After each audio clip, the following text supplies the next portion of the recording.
we're not getting the media here? Huh. I don't know.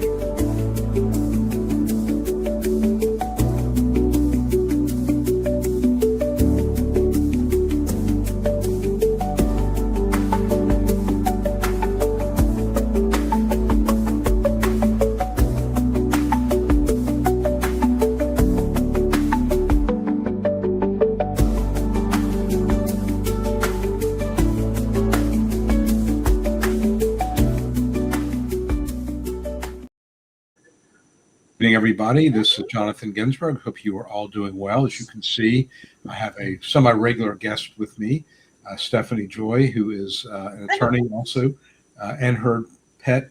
What kind of bird is that? Amazon.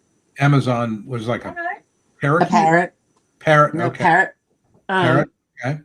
Yeah, am I even saying the name right? Because we got a couple. We will not be getting that's Tasha. any discussion of Social Security disability from the parrot, but we will get it from Stephanie. And I hope everybody's doing well. It is March 11th, 2026. It was actually like 80 degrees here. How is the weather in Pennsylvania? Right now it's rainy, but it has been like 80 the last couple days. And then even a couple hours west, where my husband is by Harrisburg, they had tornado watch.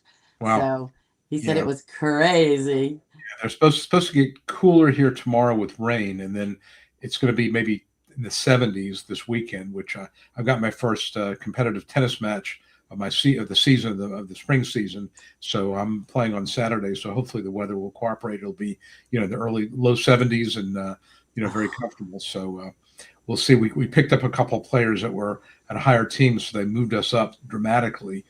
So we're going to see what happens. It's going to be interesting when they start. So you should videotape it, pop it up. Yeah, well, I don't know if anybody's ready to see me playing tennis at this point. It'd be fun. So I know one thing we were just chatting about before we went on is AI, and just briefly, I know I'm using AI to do to look at medical records and to kind of draft briefs. I think you're doing the same thing. Have you found that to be a worthwhile endeavor, using some of these AI tools that are out there? I do, because some of the things that would take a really long time, like even putting things in order, you could be cutting and pasting your lines in a Word document. Oh, I have to rearrange that. So this is up, and it just goes much faster. Yeah. So it takes a lot of the boring stuff out. Like, a lot of the real mind numbing stuff. Yeah. And I think Social Security is using, from what I understand, from people that, recently were working there, they're using more of it as well. And I think that's just a trend to come. And one of the things, just to make sure everybody realizes, the AI tools that we're using are the paid versions, which means that the privacy is maintained. So we're not putting stuff out there on the internet for the world to see. So anyway, but yeah, it's been a very, very useful tool. And I think that it's something we're just going to see more and more of. And it wouldn't surprise me that 5-10 years from now, AI will be a big part of how Social Security makes decisions. We'll deal with that when it comes, but I think that's kind of where we're headed, because, it's just it's technology that's just becoming more and more prevalent in pretty much everything you do. So that is my thought. If it leans the right way. Yeah. We just have to. It's our way. It's a tool, like anything else, it's a tool. You can't just have it draft something and just put it out there, because we've both discovered that it will cite the wrong page on something, or it'll say something that the actual record does not say. Everything's got to be proofread. Yeah, for sure. Yeah. For sure. What it does, something called the hallucinations we were talking about. Yeah. Hallucinations. Yeah. And realize that when we write our briefs, there's a certain format. Social Security uses something called a 5-step sequential evaluation process to evaluate claims. When you write your brief, you go through that. And some of those steps usually are fairly straightforward. You don't need to spend a lot of time with it. For example, step 1 is the person now working? Well, if you look at the earnings record and you see 0 earnings for 2023, and they say they became disabled in December of 22, then that's and the state agency has decided or recognized they're not working. You don't have to spend a lot of time on that. So the AI tool will basically say, there's no earnings. Step 1 is satisfied. And step 2 again, it's something a lot of times from the state agency, step 3. Many times people don't meet a listing. That's step 3. So you can just get rid of that very quickly. So it's just a way to kind of get through some of the, like you said, form stuff that you have to deal with, but it just gets through it a lot quicker, and it gives you the structure. That's what I really like about it. It gives you the structure based on, your version of a brief and your style or my style, and it gives you the structure, which I think is very, very useful. And quite frankly, I think that people out there who are thinking about applying for disability, there's nothing wrong at all with putting in information about your case, anonymously, and saying, what do you think Social Security would do with this? That's not saying it's going to give you absolutely 100% answer, but it might give you an idea of what to do. So it's always about to use that tool as well. Something that's part of our reality. Is your sound going back? Is your sound going off? I mean, now I hear you better. Yeah, I'm hearing you fine. I don't know if there's a just problem. For a second. For a second there, I went a little. I was going to add too, and it might be helpful for people to know. A lot of attorneys don't even do briefs for their cases. They're not mandatory. It's not like a motion brief in state court where it's absolutely mandatory and has to be in an exact format. It's a very different world.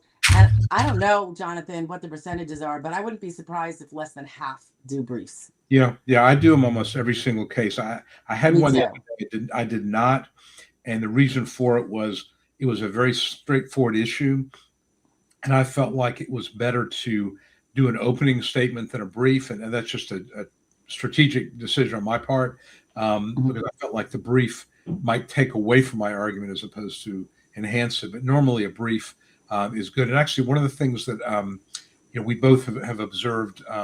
Regina Carpenter, who's a retired judge who's done some seminars through NOSCR, and she made a very interesting point in her last presentation, which I knew you were on as well, and I've consulted with her, that, even if you do a brief, you can still do a brief opening where you kind of highlight the things that are most relevant, what your argument is, was the person, meet a grid rule, are there certain pieces of evidence that are particularly important? So I'm starting to do more of that as opposed to just saying, yes, I submitted a brief, it's Exhibit 20E, and I'll stick with that. Because I realized one of the reasons I do them, I started doing them on almost every case, is, personal things. That is not a. Keep talking. I can hear you. Yeah. That is not a parakeet, folks. Unless that parakeet knows how to mimic dogs. But you find that when you okay, when you have a brief out there, it saves a lot of time because since COVID, judges are running these hearings virtually, and they'll allocate 30 to 45 minutes, and you don't want to be spending 7 or 8 minutes, which is could be 10-12% of your time giving an opening statement if you can do it in a brief. And I think that judges also appreciate it because it spells out your argument very clearly.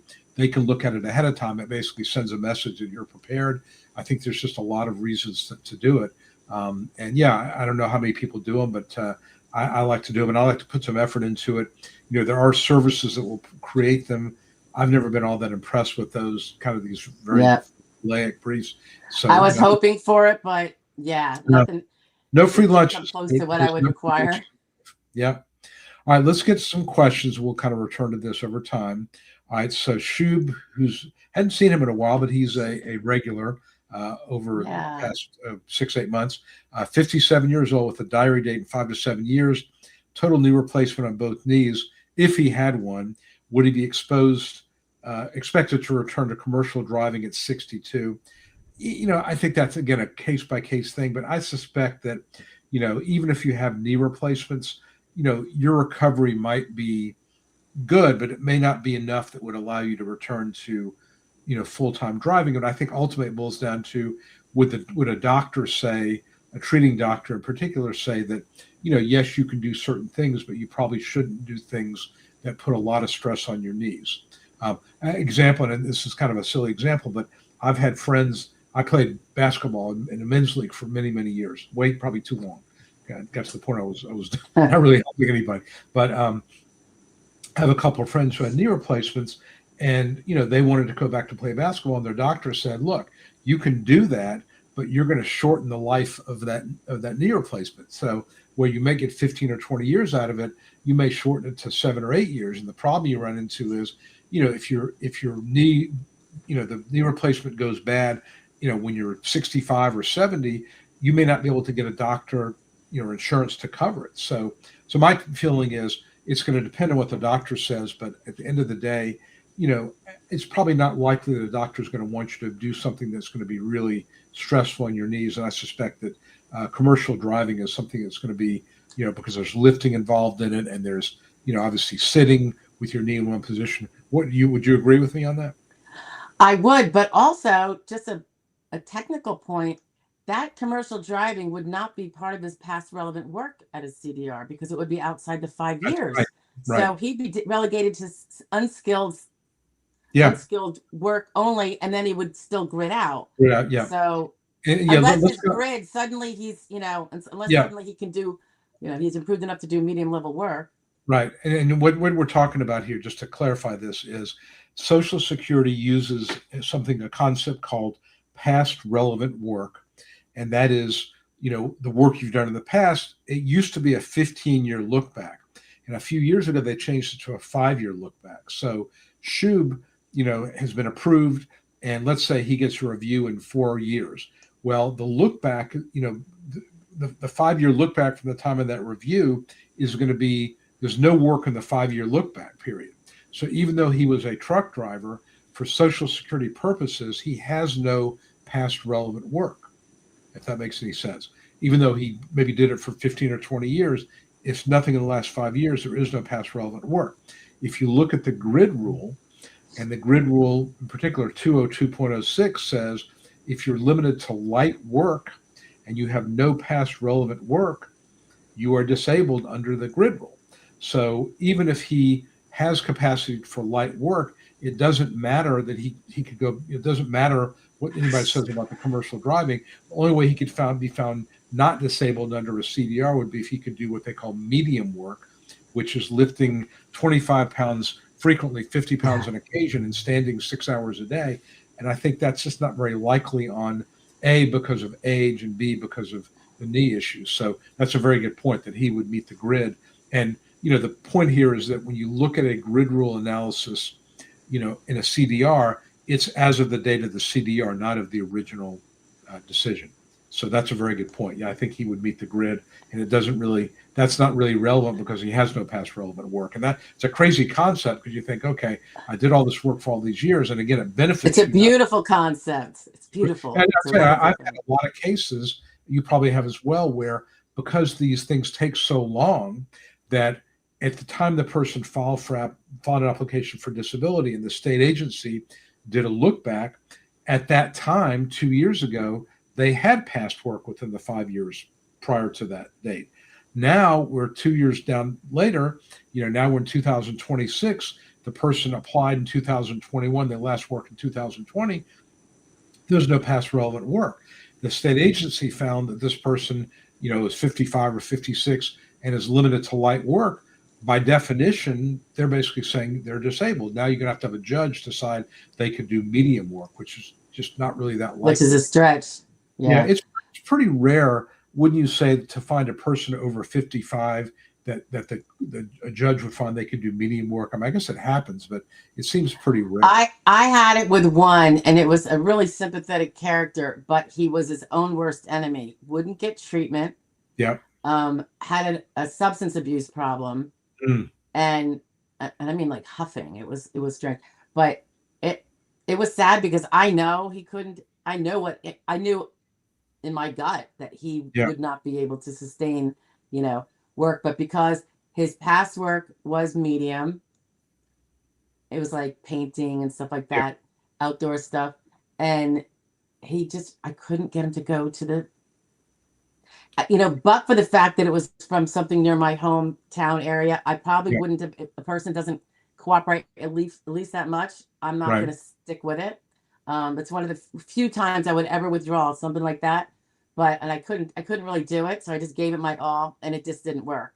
Didn't work. It was. Now, I had an interesting case not too long ago where my client, and you talk about, I hate to use the word their own worst enemy, but when we prepare a case, where I'm sure when you do your pre-hearing calls, you tell your clients you've got to give an answer. You don't want to say it depends or not very much or not. So the judge asked the question, how much can you lift? And I told my client, I said, you want to say, we talked about it. I said, how much do you think a gallon of milk's 8 pounds? Can you do that? Well, that would be a stretch, but I could possibly do it. I said, well, with 5 pounds? Yeah, I could probably do 5 pounds. So the judge says, how much can you lift? He says 0. Well, you could sort of see the judge, as an audio hearing, but you could sort of hear the judge take a breath and he goes, 0? You're meaning to tell me you couldn't lift a file folder of papers that is, less than a pound? No, can't lift anything. The judge asked him like 3 or 4 times because I'm giving you an opportunity to tell me how much you can lift. And finally he said, well, maybe I could do 10 pounds. I mean, it didn't make any sense. And the judge obviously found him not credible and denied the case. And part of the reason of the denial was, that, he didn't answer these questions with any kind of consistency. It just didn't make any sense. So you don't want to overstate what you can do, but you don't want to understate it. You don't want to say, I have pain at level 10, 24/7, because that just doesn't make sense. You'd be in the emergency room. You don't want to say, I can't lift anything. Even to say I can only lift 2 pounds. As he's probably holding his cell phone in his hand when he says it, Right. So, generally speaking, if someone is telling me, a gallon of milk is a problem, then okay, that's maybe a 5-pound lifting. And maybe there are people who literally can't lift 5 pounds. It's just not that much. I mean, it really, I think most judges are going to find that really hard to believe they can't do even 5 pounds. So, and the other point of it I make to my clients is when you talk about what you can do, whether it's lifting or standing or sitting, you got to pick a day. You don't want to say, well, it depends on the day, because that doesn't help the judge. Judge is creating a hypothetical question for the vocational witness.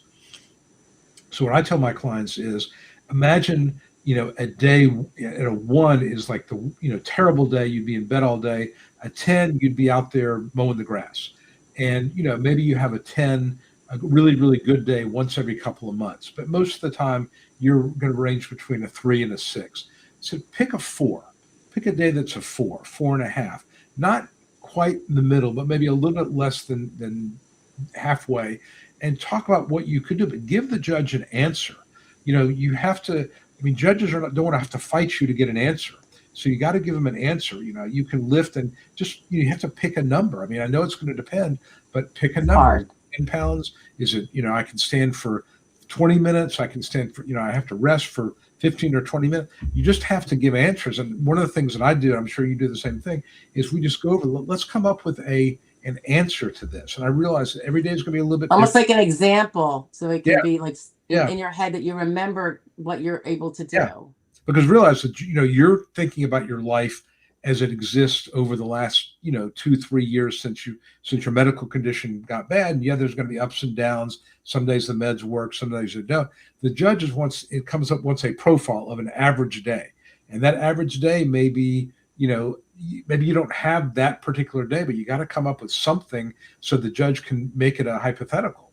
Because if you don't do it, they're going to assume. I always tell people, if you don't give the judge an answer, they're going to assume more capacity. Because I think that he's probably going to jump on what the DDE said. He'll just be like, all right, well, he's not even refuting what the DDE said, which found him not disabled. But you know what I do, Jonathan? I don't really have a problem with saying it depends if they explain what it depends upon. Like if they say, well, I have good days and bad days, because I think that's kind of important to say, because most people do. And how many days a week are bad, I'll usually ask them that, to get that out. And they'll say, well, 4 or 5 are bad, but I get like, 2 or 3 good days. Okay, so on your bad days, the majority of your days, what would you say,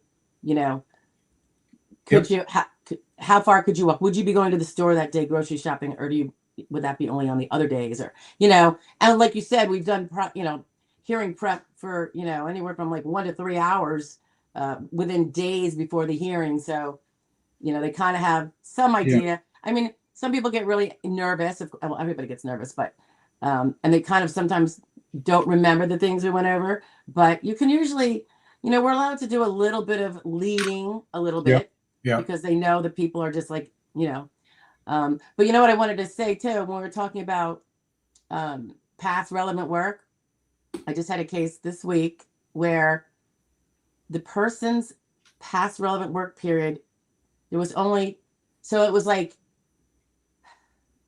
5 days in the month of January, say, 2019, and the DLI was 2023. The Mhm. past relevant work period was end of 2018, Yep. and Yeah, they had because just and tipped over into the 5 years. let's explain that so that people understand. When I said it's 5 years from the date of your hearing, if your date last insured Usually, is already passed, let's say it's in 2023, it's 5 years prior to the date last insured. So it's not always 5 years from the date of the hearing. So go ahead. I didn't mean to interrupt you. I just want to make sure people yeah. Well, I ended up making the argument, and I was hashing this out, trying to get all sorts of unique arguments and stuff, because I really didn't want this sedentary skill job in there. If we could get it out, it turned out, when I was looking at like the detailed earnings and stuff, she only made, apparently she had 3 shifts in that last month, Yeah. and the whole month was less than SGA. She was actually a part-time person at that point, but just made enough to be over SGA. And I think the argument went over pretty well with the judge, because I was like, I never actually saw something in writing about, well, if that last month they only worked half the month and it was less than SGA, that month doesn't have to count. That was a pivotal answer to whether there would be any past relevant work. None. Or I have Right. to fight this battle with this sedentary skill job. Couldn't you also argue, and I've made this argument before as well, that if, let's say that there was, a skilled job and it was in the last 3 months of that 5-year look back. Okay. So in other words, let's say that the look back is going back to 2000, now we're in June of 26. It's going back to, what are we in March? Almost. March of 20. Okay. So let's say that they had a skilled job, and the skilled job ended in, let's say, went from February or January, February, March of 2021. Could you not argue that the 3 months they had the skilled job, that it takes 6 months to a year to develop the skills to do a skilled job, and since they only did it for 3 months, even though they had done it before then, but the look back is only for that 5 years, that 3 months is not enough to qualify them to do skilled work. I have not done that Yeah. because I don't think it would work, but I mean, it's I've an used it. interesting thought. I've thought about it, but I was like, Yeah, I don't know. it's worth a shot. I mean, I've used it because the thing is, if you think about it, the logic is the reason why they changed it to 5 years. Look back is that so many jobs have changed. A job that somebody did 15 years ago, which True. is not not going to be the same job as someone did now. So 2011 or whatever, that's not going to be the same job. So if you're looking at 5 years going back and the last 3 months were skilled, what's to say that those skills in that last 3 months, are enough to qualify that person to do that job going forward? So I've made that argument successfully. And the judge put it in his hearing, or he just won the case? I mean, I've won those cases. Now, again, if I'm not mistaken, the judge did include that in the decision. But my That's point pretty is, cool. I put it in a brief if I see that, to get rid of skilled work, because we want to basically show there's no. Yeah, we do. I think. Well, that, I think you can also make a rebuttal argument when that is going to be a skilled job to show, like, you could probably do some research and say they don't even use the same software anymore. Yeah, that's right. You know what I mean? And I just don't know if they would say, yes, but within the past 5 years, they did use that software because she was using it. But again, it doesn't help them now. Now, actually, I had speaking, I will get back to the questions, but I want to just run this by you because I got this kind of crazy situation now where I had a hearing a couple of weeks ago. The judge left the record open, and it's closing tomorrow or Friday. And they wanted some additional medical, which we've got in.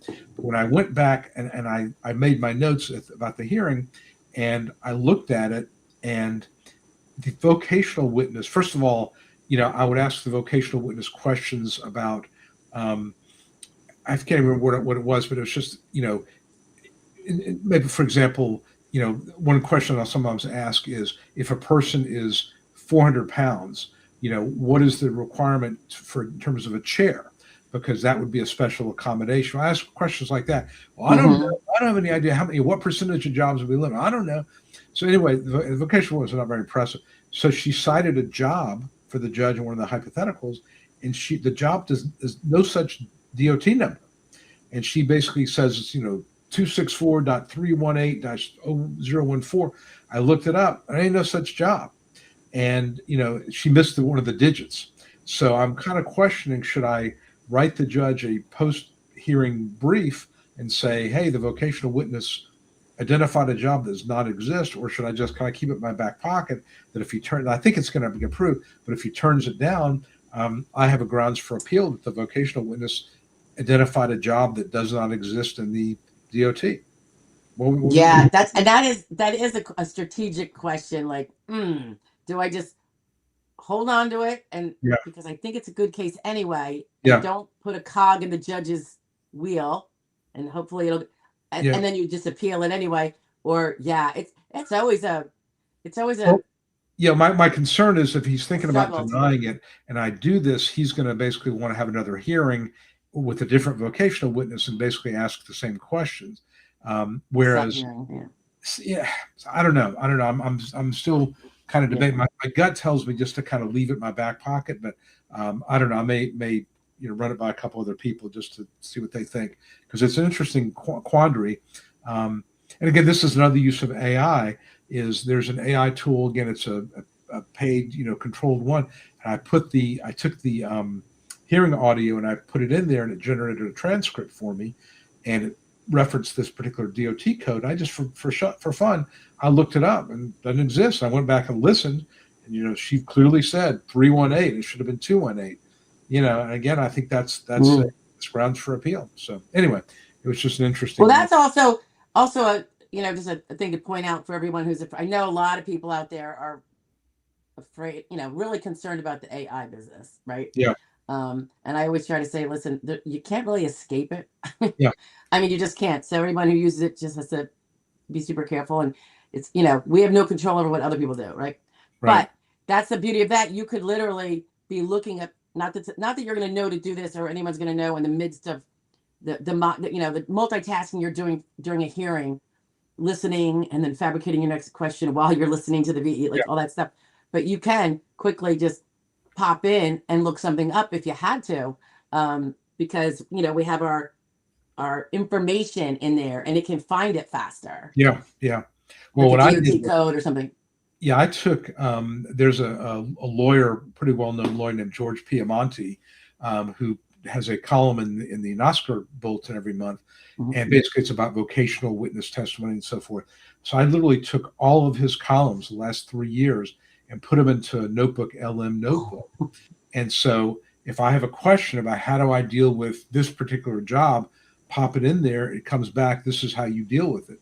So, you can do that in real time. And again, it's hard to do because you're trying to listen what's going on, but it can give you some useful ideas as far as that's concerned. Or I'll take an unfavorable decision. And Notebook LM is unique because it is what they call a RAG, which means it's a closed system.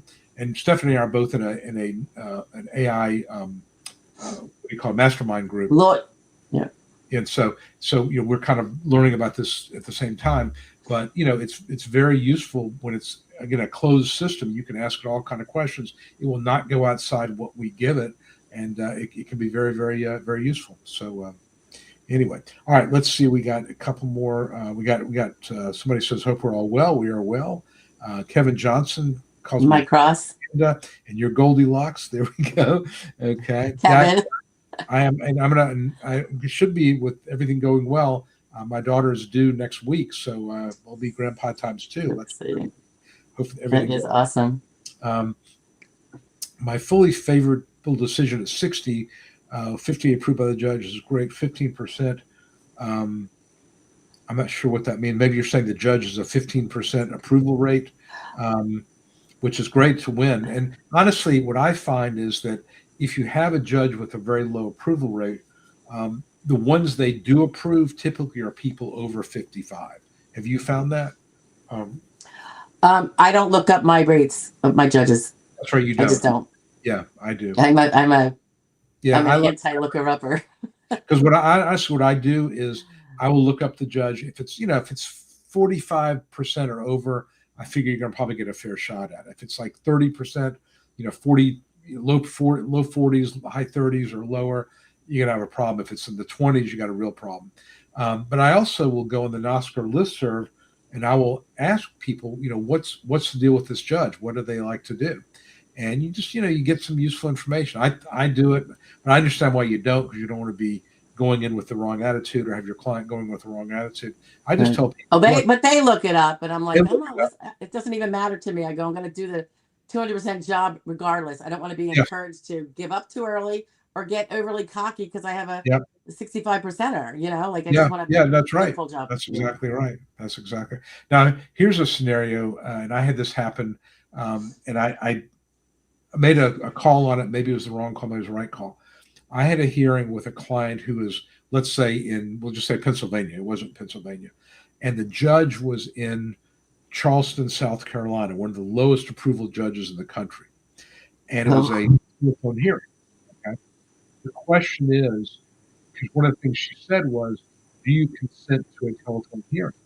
And I was about that close to telling my client to say, no, I want an in-person. Would you have done that? for a telephonic, Yeah. Well, there she was the wanted judge. For some reason, they assigned a judge in South Carolina to a claimant who lives in Pennsylvania. Pennsylvania. So forth. Okay, um, and this judge has got a 12% approval rate. So the Oh, question is, should I have had my client say, "Yeah, I want a live hearing," and then found her somebody in Charleston to do the live hearing, or gone to Charleston? To have had to Pennsylvania. Pennsylvania to do it. Um, I think in the future, if I get that judge, Maybe yeah, I probably should have given done the that. rating. Yeah, yeah. Well, I think we appealed it. We got a remand. So if it comes back to that same judge, I think I'm going to do that. Say we want a live hearing because I don't want this judge again. Yeah, I don't yeah, get these judges who are 15%, 10%. It's just ridiculous, in my opinion. Why are you a judge? I just don't get it. But yeah. anyway, all right. Kevin enjoys having us on the live stream. Well, we enjoy doing it. Um, Seven. Punta Gorda, George. Florida. George Graham. A beautiful night. Very nice. Where do you know where Punta Gorda, Florida is? I have no idea where that is. What I part of think it's in Florida. That's all I need to know. it's in Florida? You're in Pennsylvania, so this is Florida, so it's warm. Right. Uh, My mom used to live in Florida, but yeah, I mean, I'm in Atlanta, so we vacation. We'll go to. When I was a little kid, we'd go to Miami, we always thought Miami was Florida. Of course, Florida's a big state. Now, a lot of times we'll go to the Panhandle region, Seaside, Panama City, that area, which is very nice as well. Um, can you ask questions? Yes, you can. That's what we're here to do. Um, if you work for a government agency, can SSA get your attendance records or just general work history? Um, I assume they could. I mean, normally that would be something that you would want to get for them or to request because it would presumably show you had problems with attendance and reliability, since that's the main issue. Um, but I don't know that they get that as a matter of course. They're going to get medical records, but normally not attendance. yeah, Chrissy, I've never seen them reach out like that for something like that. You know, they're not going to do more than they kind of have to do. That can help you. I mean, if anything, that's going to help you because I If mean, you've had bad attendance. yeah, I mean, if you have good attendance for the time you stop, that doesn't really do anything. It just means you had good attendance for the time you stopped, and you got to prove that you couldn't maintain the job. But if you had poor attendance or a lot of leaving early or coming in late or write-ups and things like that, that's going to help you. So they're not going to do anything that's going to help you. But that would be something that, as an attorney, we might try to get because it benefits our client to show that they were having trouble with performance or attendance for the last 5 or 6 months, let's say. I often have my clients, if they were having a lot of sick days and a lot of outs, I always ask them to hey, can you get your pay stubs? Yeah, I mean, sometimes we need them otherwise for 820s or 821s, but because that will show which part of that paycheck was, they might have the full paycheck, but it'll show which ones are sick days. Sometimes they took personal days or vacation because they weren't feeling well. And it's something that it can later be pointed to, as yeah, this was growing, the need to not work. And it was reflective because, we often bring up at a hearing off task and absenteeism, yeah. Well, because and also be aware, this comes up a lot. People will stop working. Let's say they stop working November 15th of 2025, but they show income in December and January. Well, that's accrued sick time or leave, or it could be a severance package. You want to make sure that's documented. You want to make sure if you had a severance package, you get that information, you get it to your lawyer, and you get that in, because judges are going to see those earnings after onset, and they're going to want an explanation. And some judges, you just tell them, and they'll, okay, I can see that.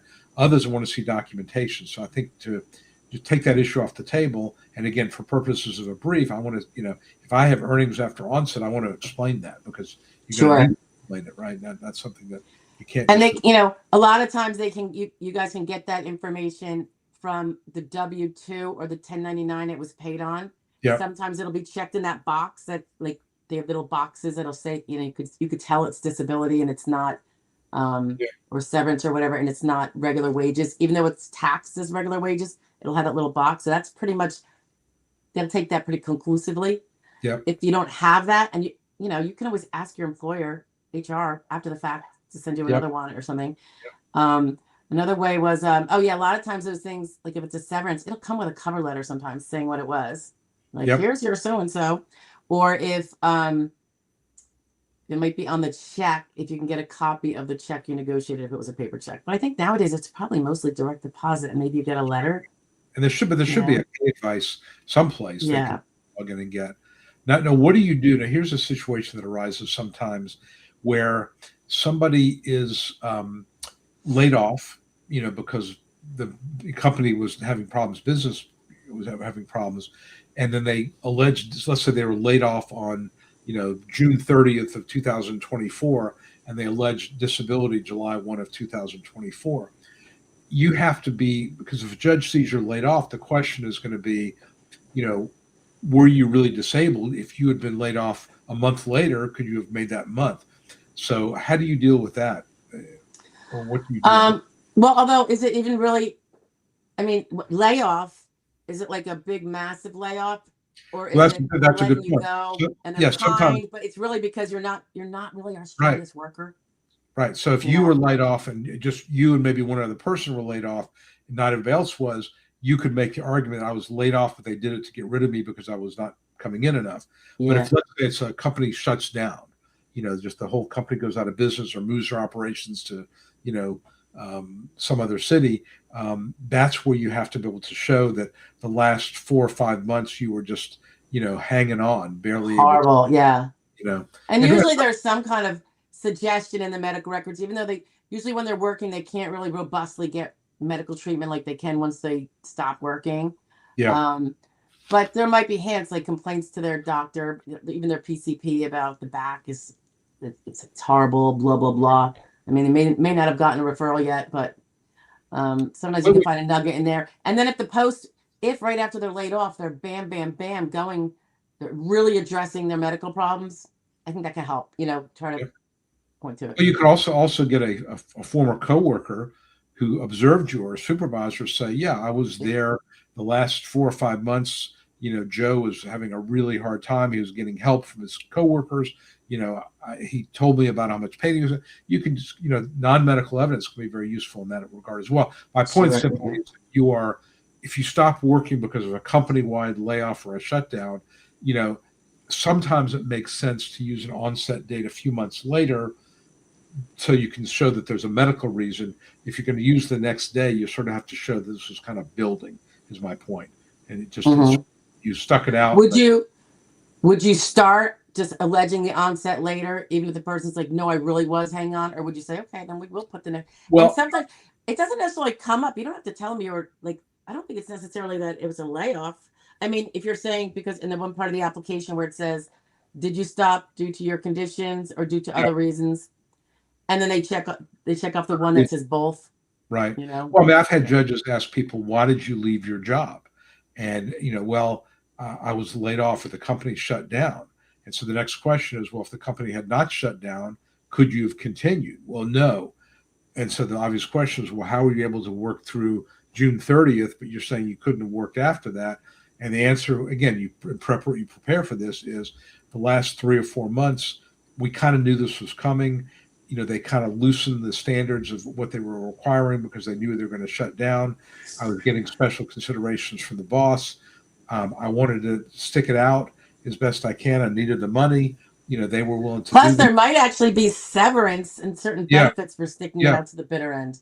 Yeah. So, there's a lot of business is going down the tubes. So there was much less to do. stuff like that. So yeah, you have, Yeah. but you have to be prepared. That's the whole point, is you don't want to think about Prepared. that the first time when you're in a front of a judge. When the judge asks you, right? Yeah, that's going to be hard to do. Okay. All right. Dimple Bellamy from Hi, Ohio. Dimple. All right. And Mary Simmons. Good evening. Good evening, Mary Simmons. And we have Dennis. Got short disability report waiting for results. So what Dennis got was the short form CDR, which is like 7 or 8 questions. And my understanding is if you basically answer no, you're not working, you've not been told you're getting better, there's like 7, that it's read by a machine, and they'll just pretty much, if you answer no to all those things, it's probably not going to be going any further than that. Where you get into, I wouldn't say trouble, where it becomes an issue is if you've tried to work and there's ongoing earnings, a human being is going to look at it to see. So, but yeah, you just got to wait. You got to wait. All right. Dimple says, Tasha, I'm not sure. There must be something we're not aware of. I don't know what that means. That's the bird. Dimple knows the bird. Tasha's the bird. Oh, I got you. Okay. I'm missing. You're forgetting Tasha's name. Yes. Okay. All right. So Christy tells us it is 90 degrees here. I made fun of Christy's screen name, 4 o'clock lover, and she said my mind was in the gutter side. She said no, it's just I don't know what it means, but she's in Jacksonville, Florida. Okay. Hot. Well, the grandbaby yet? No, I have not had the grandbaby yet. I mean, I've got one 2.5-year-old who's very, very precocious and just a wonderful. It's been awesome. She's great. And then her brother should be hopefully arriving in the next week or so. So that's the Nothing plan. better. Yeah, I'm looking forward to it. I mean, having 2 is going to be real interesting, but it's the first one is we had a home run. I mean, she's great. She's really, really great. That's to convince you to have the next one. Yeah, well, I told my daughter, your son. like, okay, you got a really good one. Your daughter, that happened to us. And then next one I'm not a grandparent. A complete nightmare. So we'll see what happens. Okay, so Stephanie Alford says, I was approved, but they give me SSI and disability. What may have happened here was, I'm just going to take a guess, you applied for disability, and either A, you didn't have enough credits going in, and so they only consider the SSI part because you didn't have enough credits, or they approved you but changed the onset date to after your date last insured. So what I would tell you is if you're still within the 60-day period of getting that approval notice, look to see did they change the onset date. And, it's hard to do to find out what your date last insured is, but because for some reason you can't get your My Social Security statement if you have a pending disability claim, which makes no sense to me. But you can get the earnings. You just can't. The statement never tells you your date last insured. It only says if you're true, but you can, if you get it, you can look at it, you can figure it out. You can do the calculations. Yep. You can do a calculation. So the question here is, were you ever insured? And again, you can also, if you get access to the file, if you have an attorney, we can see, on one of those reports when you first became insured, when you're last insured. But that's probably what happened here. So, if they change the onset date, that's when, you got to look to see whether you want to think about appealing it. And maybe so, because I've had a couple. And I was going to say, so she didn't prevail on SSD. She prevailed on SSI. Right. She can appeal just the SSD. I think if you appeal it, I think you appeal it. I don't think you can appeal partially. Can you appeal just the one program? You know what I mean? The SSD, not the SSI. Because the definition of disability is the same. Medical. Yeah. So I think if you appeal it. Although you're just appealing, yeah. You're appealing. Yeah, I mean, I know. Just you can't appeal just the onset. I wish you could, but I was just thinking because it's 2 different programs. I am not appealing the SSI funding. I'm only appealing. Yeah, I don't. Yeah, I don't think so. I think if you're appealing, you're appealing. And look, I mean, I do these analyses all the time. Should we appeal an amended onset date and an administrative approval? And my thought is, if you're looking at $5,000 or $6,000, probably not. If you're looking at $50,000, probably should. So you have to just kind of figure out where if you see something too, right? Like, sometimes we try to get back to the oldest date to give them a shot at the oldest, most remote date of onset. Hmm. knowing that it might not fly, but you got to give it a shot in case evidence, Yeah. there is enough evidence, or else they're Well, I never mean, going to have a shot. And then, so look, I maybe you think, don't appeal because you're like, well, we tried, but it's really not that strong. So I would just yeah. stick with what they gave you. Well, look, I mean, if they approved you at your 55th birthday using the grid rule, which is a very common thing to have happen, and you say, no, I became disabled at age 52, and you appeal it, the risk is probably not that great because, a lot of people get approved as of their 55th birthday. So you take a chance, you get a reasonable judge, and the judge is going to say, okay, I either agree with you at 52 or some date thereafter, or I'll go with the 55. The risk you run is you get judged 12%. And I've never had it happen, but you could Me get a neither. really Thank bad God. judge, and you've basically pulled defeat from the jaws of victory. And so, Yeah. that's the I have a form letter, and basically it says, look, I think we were talking about $50,000, $60,000. I think it's worth giving it really due consideration. They did approve you at your 51st birthday. That can happen again. Or you get, you have a better shot at it. Maybe a judge is going to say, I'll give you 52, but worse, most of the time, the worst case would be you're again at 55, no harm, no foul, other than it's taken a couple more years. But the risk is you get a really bad judge, and the judge decides you're not disabled at all. That is the risk. And so I had a guy they changed it. It was $100,000, $110,000 difference. And I said, we should appeal this. $110,000. Nope, don't want to take the chance. Like, okay, I understand. Yeah.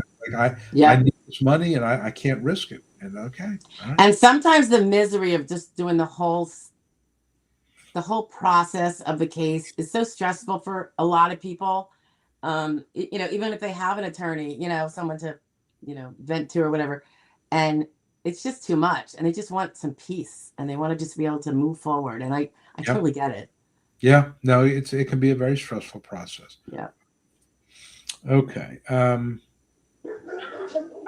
okay. So Sarah said, ask a question in last week's live stream.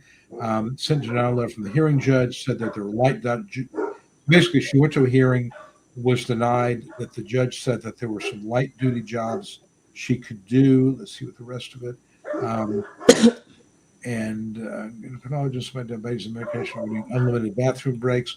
Let's see here. Can I appeal it? I have that letter on top of the FMLA accommodations I should have taken. So it sounds like, Sarah, that there's new evidence that you've uncovered or you've got access to now that was not considered by the judge.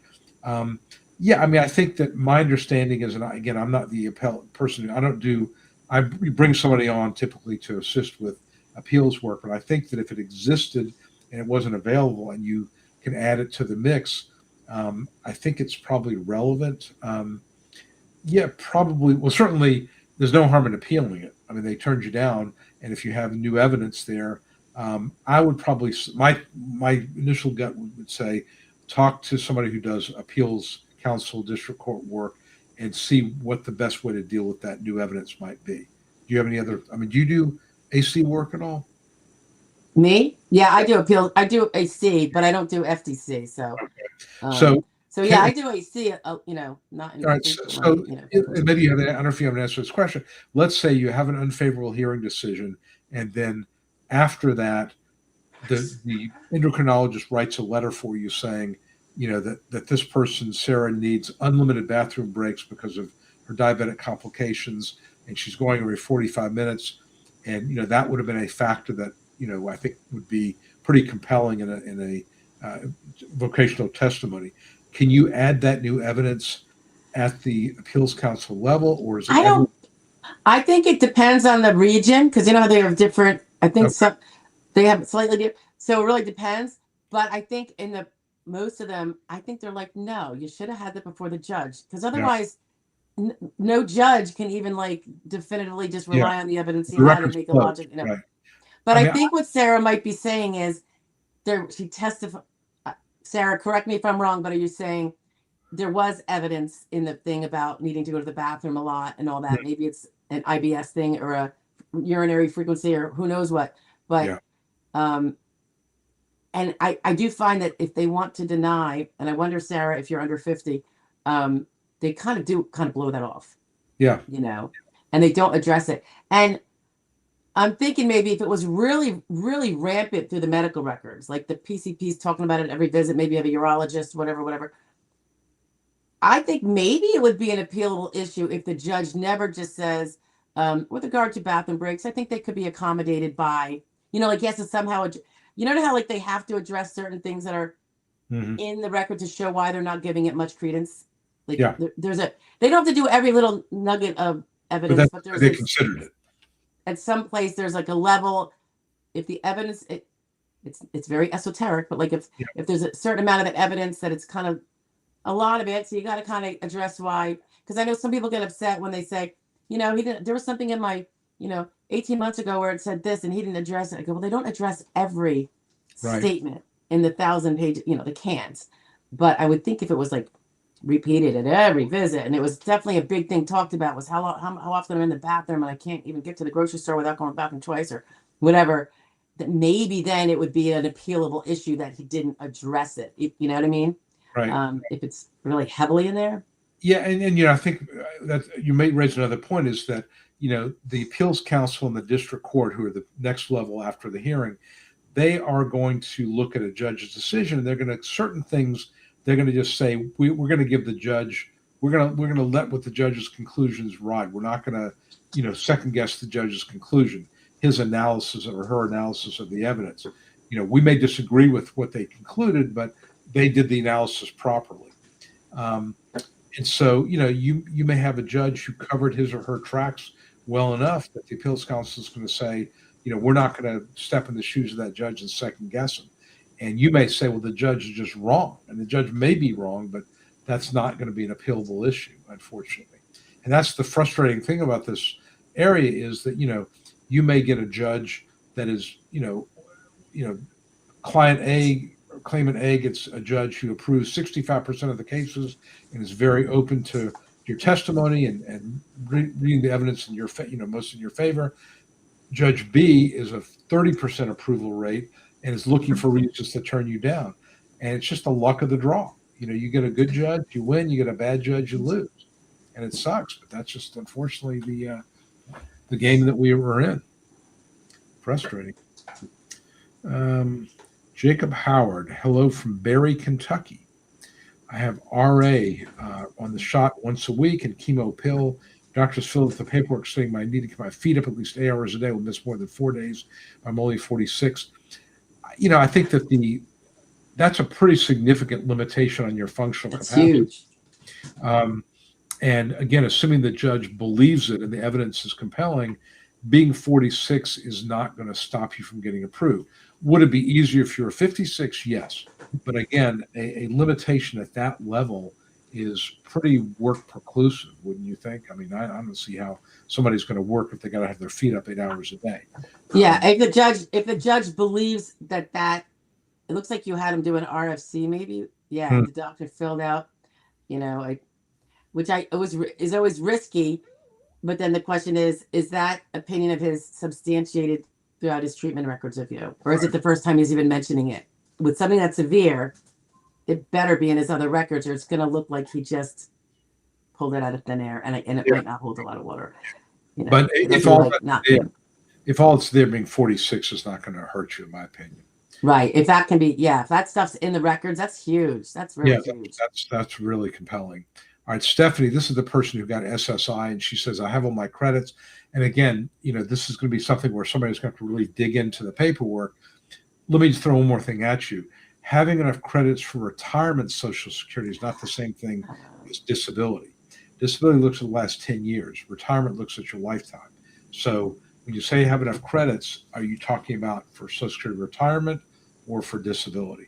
Again, I think that you want to have somebody, who knows what they're looking at, really look at that record. And if you can get copies of your record, that would be very, very helpful, I think. I think if you go online to your SSA.gov account and look for the link for your earnings statement, that is going to have all of your years, and that's when you have a pending claim or not. And you can do the calculations or try to get someone else who can do them and chart it out backwards and find out when your DLI last ended. Yeah, what you would do is every year the the figure for credits changes. In fact, I've got it on my The dollar value. for this socialsecuritydisability.com website, there's a link to, it says, Social Security's confusing list of tables. It's under the FAQ, and there's a link to how much money you have to generate one credit. So what you would do is, say 2019, you needed X number of dollars to get 4 credits. 2020, one credit was this, 4 credits was that. You get only 4 credits in a year. So you can back into it. I bet you could probably even plug that into a, AI tool and say, what's my date last insured? It might tell you. Again, you got to be careful because you know if it's going to tell you correctly, but that may be something. Right. Maybe an interesting test to do, to get some statements and just plug it in and see if it gives you the correct information, because that would be, it's a mechanical function there. But yeah, it is. It's all math. Yeah, it's just simple math. And what I do is I'll take a spreadsheet, like a Excel spreadsheet or Google Sheet spreadsheet, and you plug in their earnings by year and how much you needed for how many credits you get for those earnings, and you 3 here, 4 here, and you look it up and you figure out how many credits when your date last insured is, or you could even call Social Security and say, what's my date last insured? If you can get through, they may tell you. So yeah, they'll tell you. Yeah, they will, if you can get through. All right, Bala 2001, how are you doing? Hello. Sarah D. Okay, I think we already talked about that. Good evening. Wow, both of us at once. Yeah, it's a rare thing. You get Hey, Twill. Hey. Oh. You get some compliments there, Steph. There. No hitting on my guest, please. Okay, she's a married woman. All right. If someone's up for CDR, they get a short form. A short form. Okay. How do they fill that out? Would they need to include the remarks section? I think you fill it out as accurately and truthfully as possible. I think you just have to tell the truth in it. And if there's nothing to put in the remarks, don't put anything in there. But if they're, I don't know that remarks are going to really help you any. I think it's really more about, just the information. If that's a question, you could pose to a lawyer. Should I say something here? Or should I just let it ride? It's my thought, Christy. Mary Simmons. Okay. Get this question a good bit. Seeing your orthopedic doctor, your physical therapist, primary doctor, I see a chiropractor. Yes, you can, but realize the chiropractor analysis or conclusion or statement of the limitations is not going to carry any weight. It's considered alternative medicine.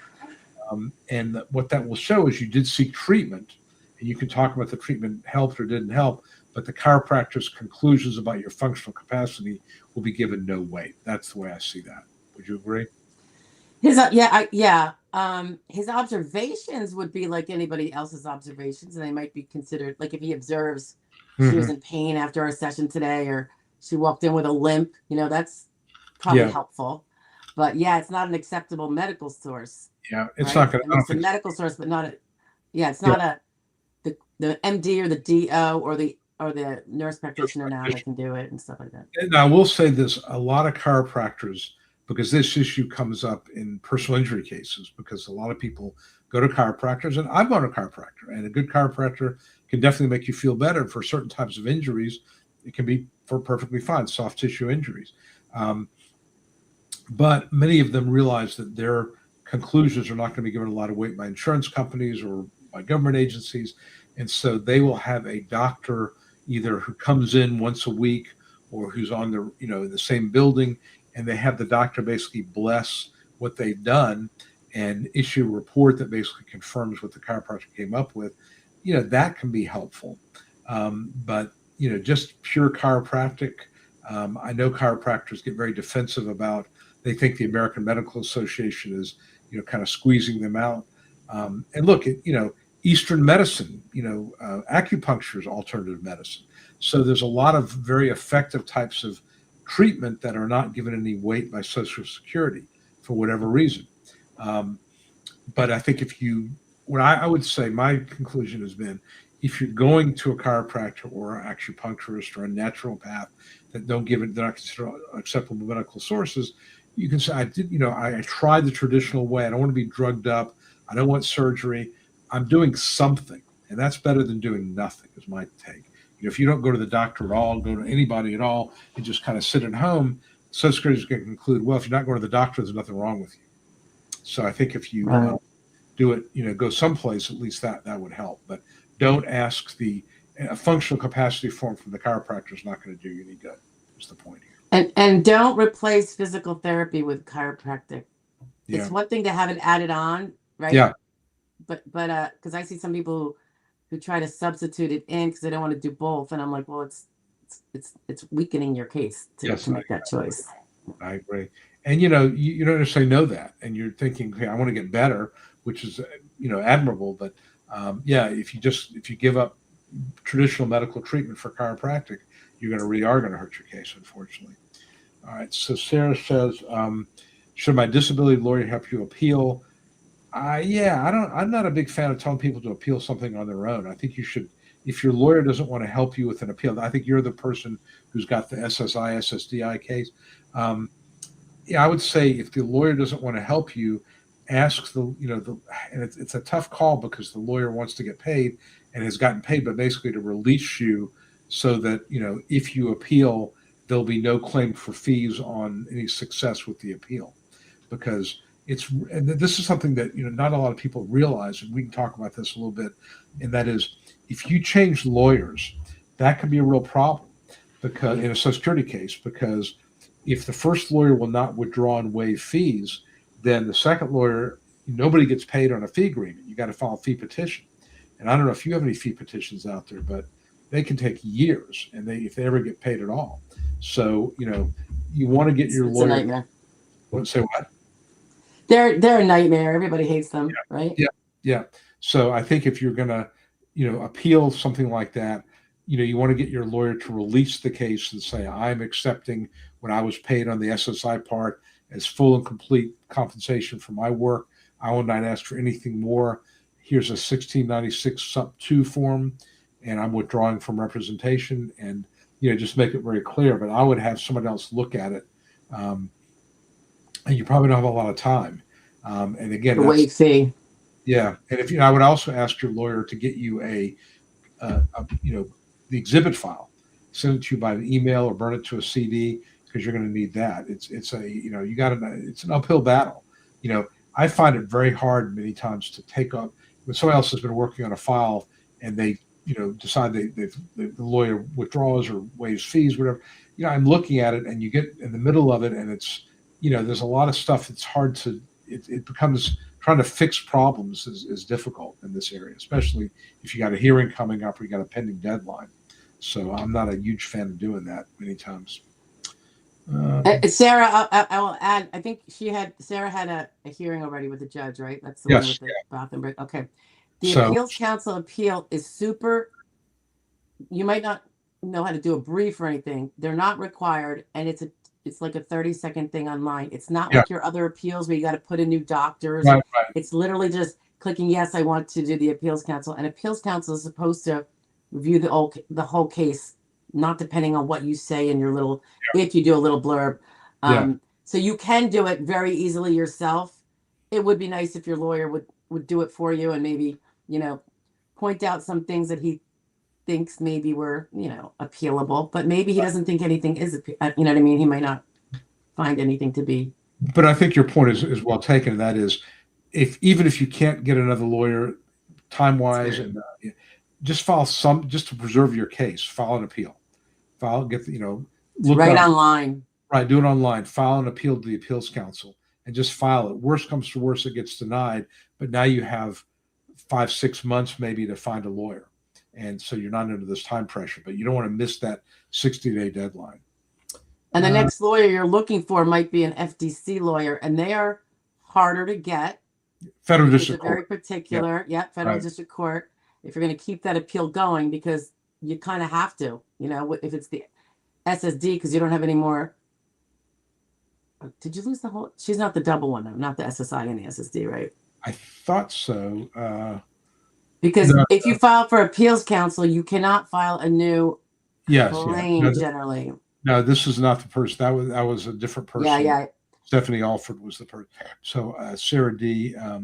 That's who's the person who got denied by the judge and says now I For have the evidence breaks. I think would be relevant. So Yeah.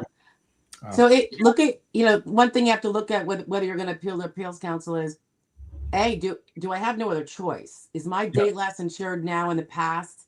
So I don't even have any window of which to file a new claim for the subsequent period. Or can I, is my DLI in the future and I can file a new claim and maybe I'll forego the appeals council. It's really a personal thing, but you got to find out what your DLI is before you can even figure out what you're going to do. a lot of moving parts, and I think you're better off getting a lawyer. But again, if you have to get something filed to avoid the deadline or to meet the deadline, go ahead and do that. All right, Shiloh M. Hi there. Hello. Can you pull up the form 3368? So sound about right. Put stooping 15 minutes, kneeling 15, crouching. I mean, if that's what your limitations are, that is a fairly, that level of impairment is pretty significant. So, again, depends on how old you are. But yeah, I think that I hate to say what sounds right. Yeah, I mean, it's certainly if you can, stoop for an hour and kneel for an hour, that's not very limiting as far as your capacity. So 15 minutes here, 15 minutes there, no crawling, fingers, it's going to depend on your, what the medical says and what the reality is ultimately. But that is not unreasonable what you're putting there. I hate to tell people, I would never tell somebody what to put. What I would say to them is, if you can stand and walk for 5 hours, that's probably not going to help your case. So, is he talking about I think the 3368, the kind of work he did in his job, or it's not a 3369, but it's also not a 3373. Yeah, let's see. A disability report. That's the disability report. Yeah, that's the one we put on your medical doctors. Mm-hmm. Well, this is basically just the form that you would submit with an appeal or just part of your case, and it asks you what you can do. And again, the truth is the starting point. You tell the truth, but what I find is a lot of people overstate their capacity because they don't think of themselves as disabled, which is a good thing. But for a let's just say a 57-year-old man who is a bodybuilder or who is in the an Army Ranger to say I can't stand for 15 minutes, that's a hard thing for that person to do. So you have to just really step back and think about, could I do this 8 hours a day, 5 days a week, month after month? And sometimes having a third party or a lawyer talk to you about it, just come up with what's an accurate but reasonable conclusion can be helpful, because look, I've had people, I'll say to them, how much can you lift? And they never thought about it. I'm about 50 pounds, like 50 pounds. You know how that's heavy. That is heavy. I mean, that's a lot of weight. And people don't know. And again, the time to think about it for the first time is not at your hearing. The time is to think about it beforehand. I always tell people a gallon of milk is 8 pounds. Well, if you pick up a gallon of milk or water and you hold it, and imagine two of them, one in the left hand, one in the right hand, that would be hard for anybody to do. I mean, I'm in pretty decent shape. That would be hard for me to hold that for 10 minutes, straight. So, weight is, it's easy to overstate what you can do. And there's also a difference between occasionally and frequently. Frequently means like, 2/3 of the day. Occasionally is 1/3 of the day. Well, if you could do it one time and that was it, that's less than occasional. So you need to back off of that. In my view. Yeah, I think I've heard people say when they've given me I see one on their like function report draft, and they'll say, and I'll say, what did you put 40 pounds? That's a lot of weight. And they'll say, well, my grandson is 40 pounds and I picked him up the other day. And I'm like, how did it feel? She's like, well, that's a little nerve-wracking to do it. But I said, could you keep doing that for like 2.5 hours out of an 8-hour day? Could you?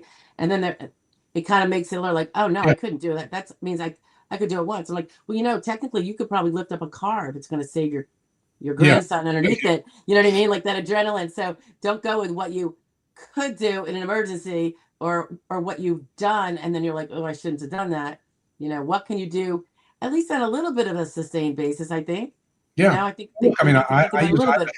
I have a hex bar that I use to work out with, and I've got 100 pounds on the bar, and the bar itself's like 45 pounds. So, I'm, doing 145, 150 pounds or whatever, and I can do it for, 25 reps or 30 reps. I couldn't do it for 3 hours in a day. I mean, I could do it, I could maybe do, 3 or 4 sets, but I can't. So yeah, what is my lifting capacity, on a, fairly frequent, even on an occasional basis, it's not 150 pounds. I mean, Right. Could you go you, out and do a heavy job doing yeah, 150 pounds all day long? No, right. no, not at my advanced age. Absolutely could not. There's no way. All right. M. Steele from Savannah, Georgia. M. Steele, how are you doing? I've been to Savannah many times. My dad was actually born in Savannah, Georgia. My college roommate lives in Savannah. So I've been down there many times. It is actually a little humid down there, but it's a nice place. And have you ever been to Savannah, Steph? Yeah, I actually was in an in-person hearing in Savannah once. Wow. Okay. Long time ago. That was so long ago. Because my in-laws, well, my father-in-law still lives in Bluffton, South Carolina. Yeah, South and Carolina. It's not far. Yeah. Right. Well, I mean, Hilton Head, because a lot of times we'll go to, Hilton Head in the summertime, and, used to be you had to go sort of through Savannah. Now you can bypass it. But we would sometimes go to Savannah for a day, and then go to Hilton Head for the rest of the time. And it's picturesque. They have, the ghost tours, and, they have River Street. It's actually St. Patrick's Day, whole green beer thing and the green fountains and all that stuff. So it was actually the first I think the first city in Georgia. And it's a small town, but it's not that small. I guess it's like maybe the second or third biggest city in Georgia. But yeah, it's a nice place to visit. Again, a little humid for me, but in fact, that's when my grandfather, my dad was born there, and they moved to Atlanta because my grandfather couldn't handle the heat and the humidity, so they moved to Atlanta, which is that different, huh? Wow, the difference is that much. Yeah. Okay.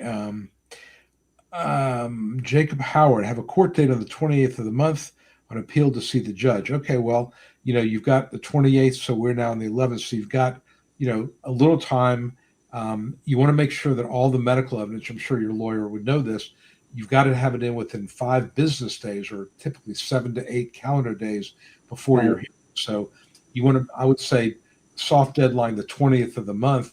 Make sure that record's complete. You don't want to, have to submit anything after that. And I think that you want to, make sure you have you and your lawyer have a working theory of your case. Is it a grid rule case? Is it a functional capacity case? Is it a listing argument? Probably not, but is it and what is the argument you're making? And really try to be able to, boil it down to its most barest essentials. What if a judge says to you, why or do you feel you're not able to work? You can give a 5 or 6 sentence answer to it. You're not stumbling around. You can be real specific, and that's a good way to prepare for it. And just have your lawyer give you question you, and go over the questions you're going to be getting, because I think that's a good way to practice it. And if you your lawyer obviously knows about the 5-day rule, Jacob, but if you are pro se, know that if you know that there's some evidence that isn't in, as long as you tell the judge in that 5-day, like he said, 8-day soft deadline, I try to just push it to 10 because gosh forbid something happens. If you tell him that you requested it, it's coming in, and you make sure you tell him in writing before that deadline runs, he can then feasibly leave the hearing open for you to get it in. He might give you an extra 2 weeks. Yeah. But he might not do it if you don't do that. Correct. Right.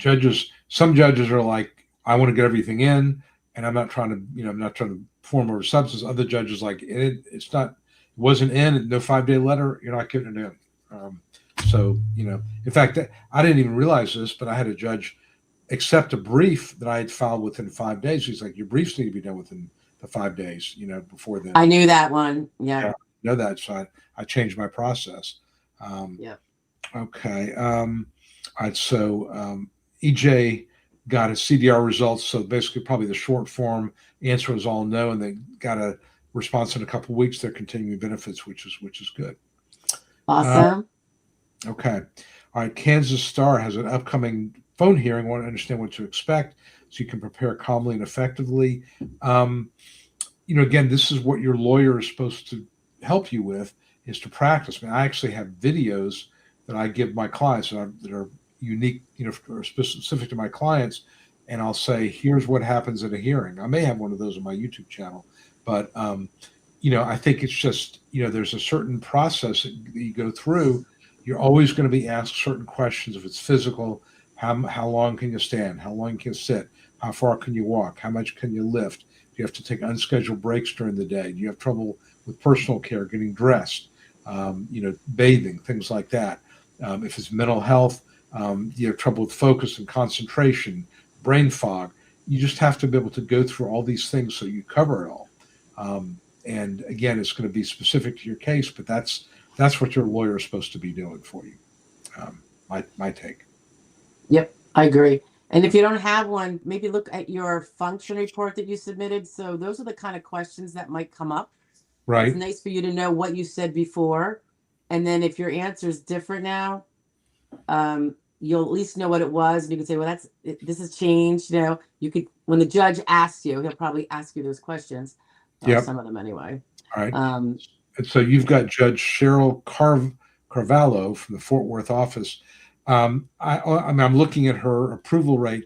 Her approval percentage is 61%, 49% fully favorable, 12% partially favorable. That is a little bit above average. I think you probably have a pretty good judge. And I know, Steph, you don't like to look at these things, but I like to look at them. I know, but it's not my case, so Yes, that's that's right. all Right. good. So And I'm it's glad for bottom line, her though, because it have a doesn't pretty hurt, reasonable right? judge. And Go then the ahead. question is, let me just because we're amongst friends here, let me see if anybody has any comments about. I don't think I've ever been in front of this particular judge, but let's see if there's anything on the listserv.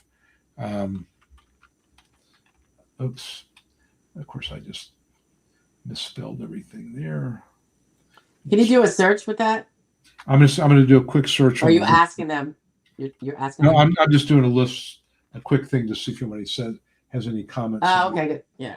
Um, I don't see Did you anything. spell it right? Carvalho. Yeah, I think I said Carvalho. Let's see if he has anything. No, I'm not seeing anything here. So I don't see anything here. So, let's see here.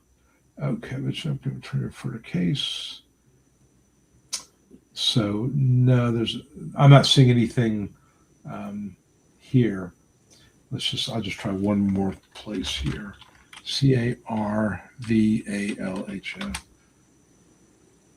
Okay, let's see. Here's something here. Any information somebody asked, and nobody has given an answer.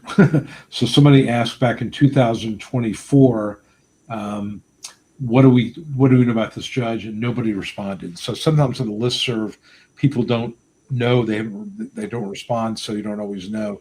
Only thing we do know is she has a 61% approval rate, which is good. That's a good sign, but I've got no other comments beside that. I would assume, like most judges, they're going to want, if you can do a brief, that would be a good thing. If you can, spell out your argument, or your lawyer can spell out his or her argument, that's a good thing. But I have nothing else to tell you other than the percentage, which I would be much more concerned if it was 30%. So 61%. The average, I think, is 49%. So 61% is pretty darn good. All right, Dennis asked about the short form. I think it's form SSA 455.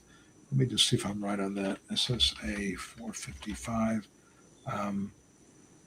is the short form, I believe. Yes, that's the short form. And it basically asks, like, subparts, like 8 questions.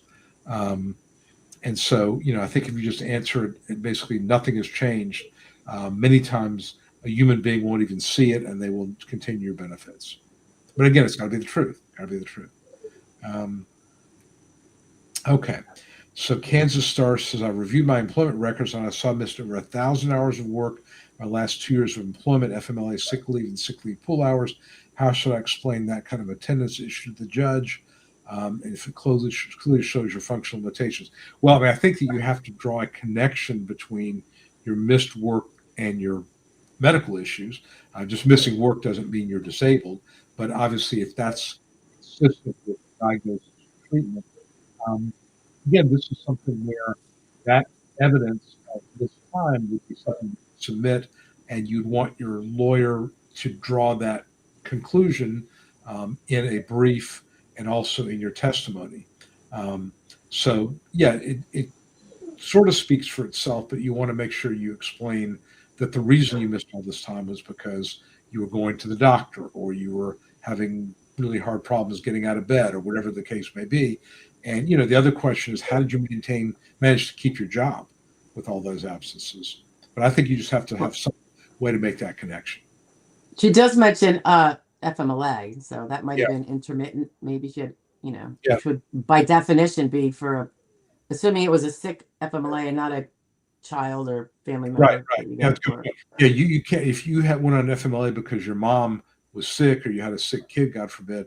Yeah. Um, that doesn't mean you're disabled. And people sometimes say, well, I had to stay home to take care of my child. Well, it doesn't mean you're disabled. Um, but yeah, assuming it's for you, for medical issues you've got, if you can identify those medical issues and somehow link them to the time you missed. And again, this is where a third party statement can come in handy. A coworker who can talk about what he or she observed about you and the problems you were having. But I think that is a very strong bit of evidence because it shows that you It's were good. missing work. And again, vocational witnesses, which most judges will have in hearings, will testify that between 10 and 15% off task um, in the course of a day or ongoing is a problem and would preclude competitive work, as would missing a day of work a month. Um, and some VEs will say 10% off task, others 15%. But this amount of time, 1,000 hours, that's a lot. Actually, I would even That's like a quarter of a year. That's a what I lot would each tell you to year. do is I would probably narrow it because presumably your onset date is after you stopped working. I would really look at the last 3 or 4 months in particular. You can have the other stuff there, but say the last 3 or 4 months either it got worse or it stayed the same. But yeah, this is what I was dealing with, but I think you will need to explain how you kept the job. Well, maybe it was your cousin was the supervisor, or you're working at home or something like that. Because yeah, that obviously the VE is going to say that's not consistent with competitive employment. Yet you kept your job. So how did you do that? And like I said, sometimes it's because it's a friend or a relative or somebody who was the boss. Or the FMLA, where they Right. couldn't, Right. right? Um, okay. All right. So again, I think this. Now, Go ahead.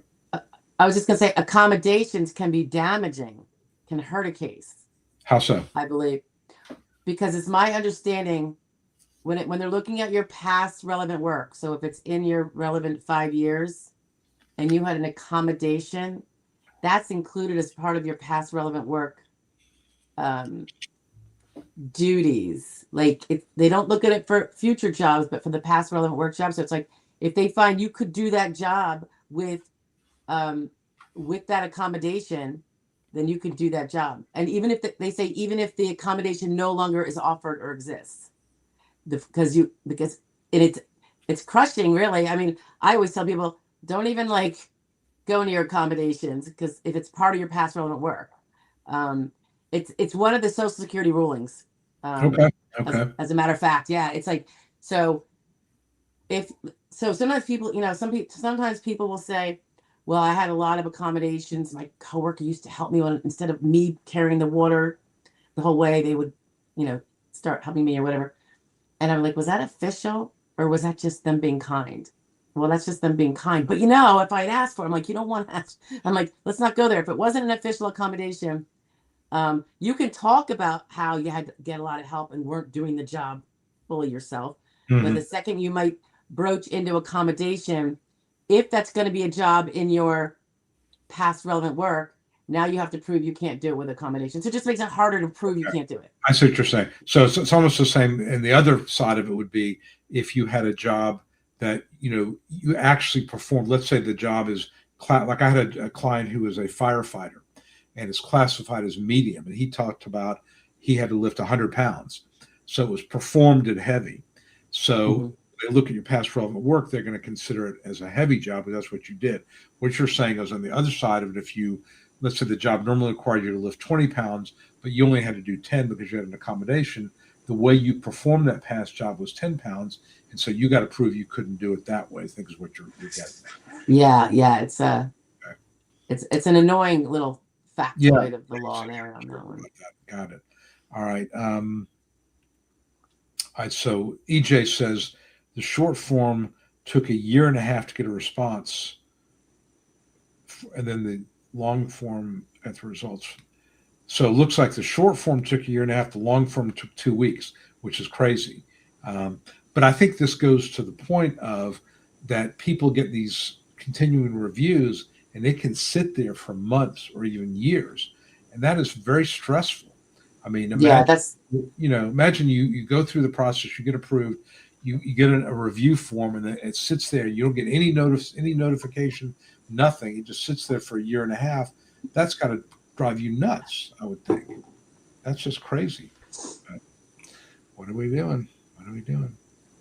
All right. S. Green says denied Assistio with administrative law judge. Well, within 60 days, you need to look at getting an appeal filed if you want to. And my observation would be, my thoughts would be, if you have a lawyer, ask your lawyer if that person is comfortable filing appeals to the appeals council. Some don't. I've done them, for example, but I'm so busy now with hearings that I typically bring on somebody else to do them because it's kind of a different ball game. I mean, don't you think? I mean, it's sort of, you're dealing with case law, you're dealing with certainly at district court level, but even with the appeals council, you're sort of dealing in a different universe, in my opinion. So I'll bring on Carl Osterhout, or I'll bring on Brian Konoski. Sometimes there's some other folks that I'll work with. But I tend to not to want to, I like to have another pair of eyes look at them. I'll write the brief, but I like to have somebody else look at them and usually get some input. That's the way I would do it. So, but if your lawyer does it, talk to them about, getting an appeal filed. If they don't do it, then, look for somebody who can, and, find somebody who's very comfortable and familiar with doing that. Many lawyers will only do appeals counsel work for their own cases. They won't take on other cases. Others, that's all they do is appeals work. There are several lawyers that just do district court work, which is kind of crazy. I didn't realize there was that much out there, but I think I love them. Huh? Yeah, no, I love them. Yeah, Adriana De La Torre, who's been on here a couple of times, and she's great. She's a very prolific writer, great LinkedIn profile to follow. And I think all she does is district court work. I think Brian Konoski, all he does is district court work. And there are a few other lawyers that just do that. And they, because it's a very specialized area. And if you're doing it, especially all over the country, Rose, we have 9, what is it? We have 9 circuits or 10. I don't even know how many we have. Federal circuits. I know there's at least 9. And so if you're in the First Circuit, the law may be different than if you're in the Ninth Circuit. If you're in the Fourth Circuit, different than the 11th Circuit. So you have to have somebody who knows the laws, and they're not that different, but they're different enough where you got to know, which is where you're practicing at. And so, yeah, you got to find somebody who really knows what they're doing. So again, it's just it's a very different, very, very different type of work. So, and again, like I said, I mean, if somebody comes to me with a unfavorable decision that another lawyer did, what I would ask for would be, I'm sure, Steph, you'd feel the same way. You need to withdraw from the prior lawyer so there won't be a problem getting paid. And then I would take it to somebody who does this and, have them give me an opinion on it and then see if there's a path forward. I probably have 5 or 6 appeals for cases that not my cases. And, I did the brief with some help.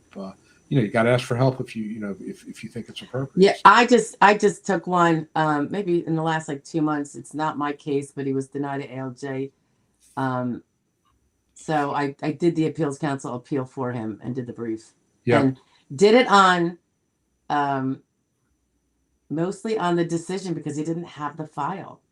But reading the decision Yeah, and seeing what maybe didn't match up, um, and just just you do the best you can, yep, and either way, we'll take it forward if we have to file anew or yeah. we get a remand. So Well, I'll be with them the whole time. I got an unfavorable decision today in a case that I think should have been approved, and the rationale was, and there were some quirks in this case, but the rationale was that this person would have met the grid rule if it was found that she could not do skilled work. Well, the consultative psych report says that certain mental functions, focus and concentration, let's just say, were moderately to markedly impaired, and ability to maintain attendance markedly or moderately to markedly impaired. The judge says that's too vague. Moderately to markedly is too vague. It needs to be one or the other. And I'm thinking, what? That makes because what the judge, what the doctor, this is their doctor, is saying that it's more than moderate, but maybe less than marked. Well, Yeah, yeah, make a conclusion that there's something in between there, you know? And so I can argue that the cumulative effect of, you know, between moderate and marked, with two or three categories is enough to eliminate skilled work. So to say that that's too vague and they're not going to give that any weight seems to be appealable to me. And that was just my thought. yeah. I would think, and not to mention, moderate is a SSA terminology, as Yeah, is market. So yeah, yeah, that doesn't because he first of all he should at least say, well, I'm just going to assume that it's moderate, which I think would yeah. still be appealable if he said that because that's not what the expert Right, said. But right. how can he can say, well, we know it. Yeah, that does sound something appealable. Yeah. It just seems like a Or really send them out made for up another answer. exam. I mean, if it's unclear, send them out for another CE. I mean, I think that's where the ALJ's got to develop the record. So I wrote my client, I said, Yeah, we got to really look at appealing this because it just doesn't make any sense. I mean, how this is what the doctor said. So it's almost like saying, if, I don't know. I mean, like, let's talk about weight, more than 10, but less than 50. Okay. Well, that means that it's, maybe it's more than sedentary, but less than medium, whatever it may be. The point is, you could come up with some way to quantify that, or mhm. ask send them out for another psych evaluation. But I think that to me is appealable. Something. Yeah, just to disregard the whole thing. Yeah, that's It right. I seems think inappropriate. that's it. Just jumped out at me. It's like, what? Okay. Okay, just one my LJ. Good. I thank God for both of you. Okay, great. All right. Oh, awesome. Us with no knowledge of what we're against and listen to you both always. Okay. Well, thank you, Christopher. I think we both appreciate that. I know that, we both do a lot of work on video and live streaming and all that stuff. And, this is a black box out there. And I think, I kind of started doing it just because I felt like I wanted people to kind of know what they're dealing with here. It's a black box. I mean, nobody really knows. And so, you try to educate people. I always tell folks it's kind of, I'm sure you feel the same way. Good karma. You put good stuff out in the world, it comes back, and not for any, Yeah, yeah. you know. And you just meet some really great people too. Yeah, absolutely. So. Hello, Jen. How are you doing? Jen used to work with me for many years. Did a very good job. Shub 281. Thanks for the clarification. Wait after a CDR to do surgery. Okay, and again, Shub had asked the question of, should you CDR. be concerned about going for surgery, you know, and before a CDR, the idea that if he had the surgery, it was successful, would that make his CDR likely to result in a termination? Our feeling was it probably wouldn't, given that it was still he'd still grit out. But some people decide they may want to wait. Yeah, that's perfectly legitimate.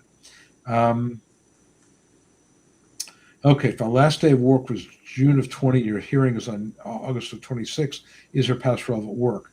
No, because assuming that your date last insured is after your hearing.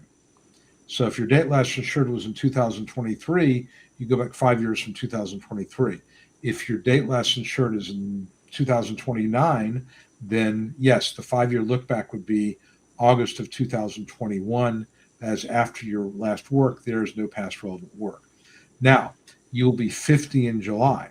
So, the grid doesn't really help you unless you're willing to basically, unless the judge decides you're disabled as of your 50th birthday. Past relevant work is only one factor here. I mean, you have to prove that you can't do it. It changes the burden of proof and all that stuff. But the judge would still have to find at age 49 that you can't do any kind of work at all. So, past relevant work, not having that really helps you when you're in grid rule territory because it makes it easier to meet the grid rules. But as far as being 49, 48, not having past relevant work, that is a factor, but you still have to prove now you can't do anything at all. And I'm thinking with Twill's date that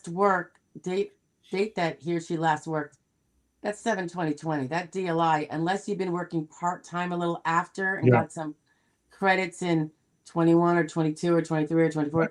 25, Probably your 25. DLI is in the past. It probably ended end of 2025. Yeah. Yeah. So you may have a Unless you little did bit. have a little bit of part-time work, maybe you were trying some stuff Yeah. part-time that was under SGA, but Yeah. still But got you could credits. have It got could you be credits. beautiful.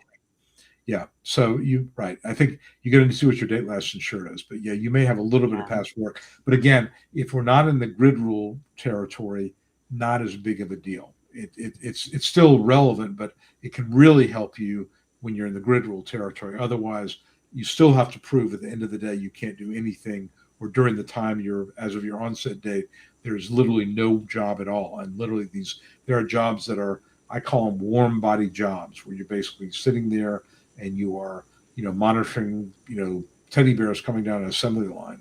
I put a video. There was one, I had this video I found of this guy just like standing there, on his phone. He's watching stuff coming down an assembly line and, hitting a button or something when it was, I mean, there's some jobs. It's like brainless, pretty brainless. Can a lawyer focus exclusively to the volume of cases?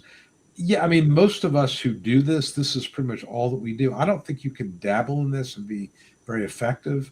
I mean, I know lawyers who do disability work and they may do workers' comp, a little PI.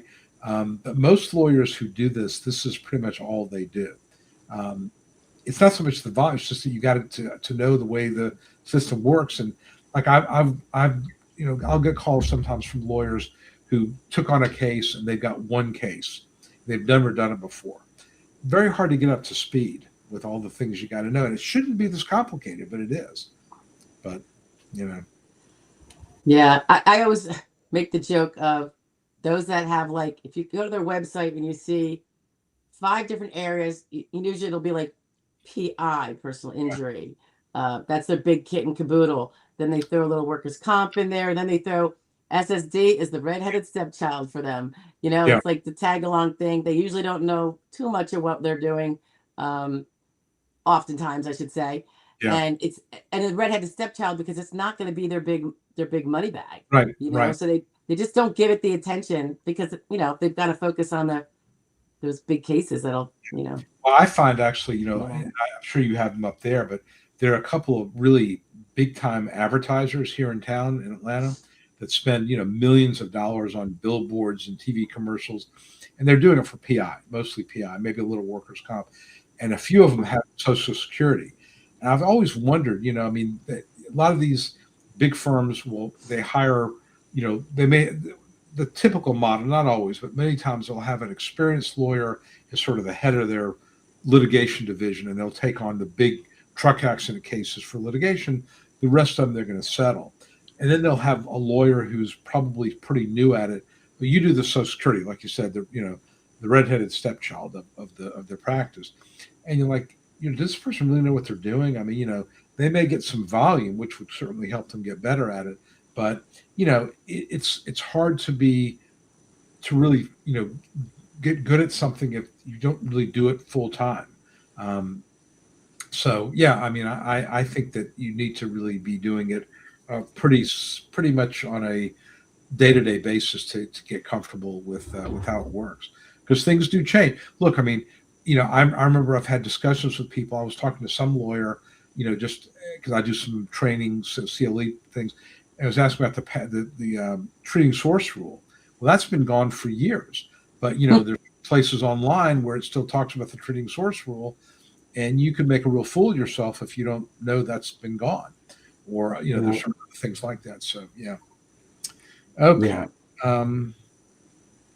If someone gets cut off and never got any letters for a year, will they get an overpayment or get penalized if they reapply for a listing condition? Okay, I'm not sure what the letters for a year. If you reapply, if you were cut off and you didn't appeal it and you didn't get any money, then you reapply. There's no penalty to apply for disability. Right. Yeah, so I'm not sure what you're getting at. And you might even be able to do an expedited reinstatement if you're cut off because of work earnings, not because of a CDR medical improvement. Yeah. And you don't have to. Have you done? I rarely deal with that. Do you deal much with expedited reinstatement? Have you dealt with that? It's not that often. Yeah. I mean, most people don't, unfortunately, I would say, recover enough to go back to work. It's just, everyone's getting older while they're on this, it just doesn't often happen, but it happens sometimes. And yeah, I do. I did it for the same client once. Years later, she came back and we did it again. My son had SSI as a child, has reviewed for turning 18. They reduced the portions of money as they think it's income from the source, but he doesn't, and they withhold that amount until the review. Yeah, they can. I mean, I think they can do whatever they want to do. I mean, at some point, the burden is on you to prove that he's not getting this money or that he remains disabled. This can get really frustrating because, somebody at Social Security decided he's getting money from some source. It may show up in his earnings record. You don't know where they got that from. But, once they make that decision, you got to prove it's not the case. And so proving a negative is hard. Yeah. Like workers' comp, when they say, prove to us you have not received any workers' comp. How do you prove a negative? Yeah. I'm just curious with Focus Lady. They're not saying that he's living under your roof and you're giving him free room and board. Is that is it in-kind income, or are they saying he's getting cash?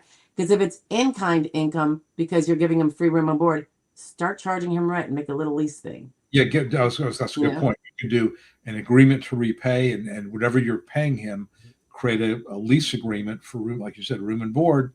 And even if he doesn't pay it, he's obligated to do so. You can use that to show that he's not getting a gift. He's like a bona fide. They say a bona fide loan agreement. Or in your case, if he's getting, now he's not getting SSI. I don't know if he's not getting it now. Yeah, it's interesting because SSI, in my view, is a program almost designed to keep people in poverty. I mean, they haven't changed the numbers in so many years. It is a tough way to live. I mean, you can't really work. If you have any kind of assets, other than certain very limited things, they punish you for it. It's almost like they discourage you from trying to better yourself. I mean, SSDI, at least there's the trial work period, and there's, stuff. There's nothing like that for SSI. I just don't really understand why they would want to discourage people from trying to get better. My big problem is that they have not used COLA on the savings amount. I don't really have a problem with that. It's a needs based. So therefore, if you've got, you shouldn't be having $500,000 and expect your neighbor to pay your bills, Right. But the fact that they don't use COLA, if $2,000 was considered an appropriate amount to let someone have in their bank account 40 years ago, how can that not be something vastly higher now? Correct. So if you're saying it was appropriate then, you have to recognize it's not appropriate now because of inflation. It's just a numbers thing. So that does bug me. And I know there's bills out there to try to get that more properly reflective. Yeah, but there's just no political will for it. I mean, there's just this perception that people with disability on SSI in particular are just scamming the government, and it's just not true. But yeah, I mean, $2,000. I mean, seriously, 40. I mean, how can you like $2,000 in whatever 40 years ago was 1986 or whatever. I mean, it's just insane. It's insane. And even the federal benefit rate, which is adjusted, I think, by the same COLA, I think, Mhm. same Yeah. index, They've increased that that for doesn't my actually people. reflect, it Yeah. doesn't reflect real prices. It's definitely like just the way Social Security, disability, and retirement beneficiaries get the COLA every year. That doesn't often reflect the the real cost of living because it doesn't reflect housing prices, fuel prices. Yep. So, I mean, it's not weighted properly, I guess. The basket of goods that they rely on to figure that out, I guess. All right. Seems. So EJ thinks that we're having a power struggle. And I'm just thinking that you're from up north and you talk faster than me. So that's all. That's what that's A power struggle. Where is that? That's funny. about. Okay. Jen says hello. Hello, Jen, again. Um, W.L. Gardner, good evening from Long Branch. Is that near where you, is that near Philly? I don't know where Long Branch, New Jersey is. Um, Down south, right? But is that by the beach? No Didn't they idea. used to have a big haunted house down there? Yeah, Long if you're Branch? asking me, I have no idea. I I was from Jersey, very so. little about New Jersey. I've been there once or twice, but that's it. Okay. Okay. So I think that the 5 year, we're talking about this a little bit about work look back and so forth. Um, all right. So I says hello to Jen. This is a question for either terms. Common to get initial denial reconsideration. That's a very good question. Is it common to get a denial at recon so quickly after you apply for those? You get a denial for initial, you file your recon appeal, you get a denial within 30 days, 40 days. That's pretty unusual to me. I've never seen that happen. I think that's unusual too. I mean, it's unusual that they would get all the medical records that fast, Yeah. unless Yeah. everything is a HITMER, you Yeah. know. But even But what then, about having the person do it? Did he? Was there a second function report requested? yeah. Or was the how long was the initial? Yeah, I think that's really. I mean, in some ways, it's a good thing because you can get to a hearing because very few cases are approved at recon. So you get the whole recon thing knocked out quickly. That's not a bad thing. But I've I never heard. suppose if you have your goods already really strong, but if you Yeah. don't, then you need that time to, Yeah. you know. The disability examiners have approval rates. Yes, in a general sense, there's something called, if you look it up, it's called the waterfall chart. Just type in Google Social Security waterfall chart. In fact, Gordon Gates, who's a lawyer in Maine, he's got on his blog, he always posts it every year. I think I put it on my blog at ssdanswers.com as well. But you can see the waterfall chart every fiscal year. And I think, if I'm not mistaken, last one it was like 35 or 36% of cases were approved at initial, most of those being listing level or compassionate allowance cases. Not all, but most of them are listing level. And then recon, I think, was like 20%, although it's usually hovers between 12 and 15%. I still think Yeah. that's kind of where it's at. Then you get to a hearing, it's like 48, 49%, which has actually moved up. A few years ago, it was like 42%. Then it's been kind of gradually ticking upwards to close to 50%. So there may be some statistics about individual states. If there are, I have not seen them, but generally speaking, initial is going to be 35%, with the caveat that most of those are listing level, people that have very, very serious problems. Um, Recon is going to be probably 12 to 15%. Again, people with very, very serious problems. And then you get to a hearing, you start to see more judges looking at look at the case more holistically. And EJ, if you're asking about the disability examiners themselves, I think that's a no. They don't Yeah. they don't break it out. It's not like the judges where they have the judges rates. Yes. Yeah. Yeah. Yeah. I think that's right. It'd be interesting if you did like a freedom of information, but Yeah. I don't know that because the disability examiners, a case could be moved from one to the other. I don't think there's even that. I mean, there may be internal statistics, but I don't think we have. Right. And they're probably more transient. There may not be lifers like the judges might be, Yeah. Yeah. they're much longer. Um, okay. If you have strong medical evidence for an alleged onset date that is in 2016, what's the possibility the approval of the claim will approve an alleged onset that's 10 years ago? Well, two comments. One is it's very hard to win with a remote onset date because evidence disappears. And of course, you were younger at that point as well. And judges don't generally feel comfortable going back that far.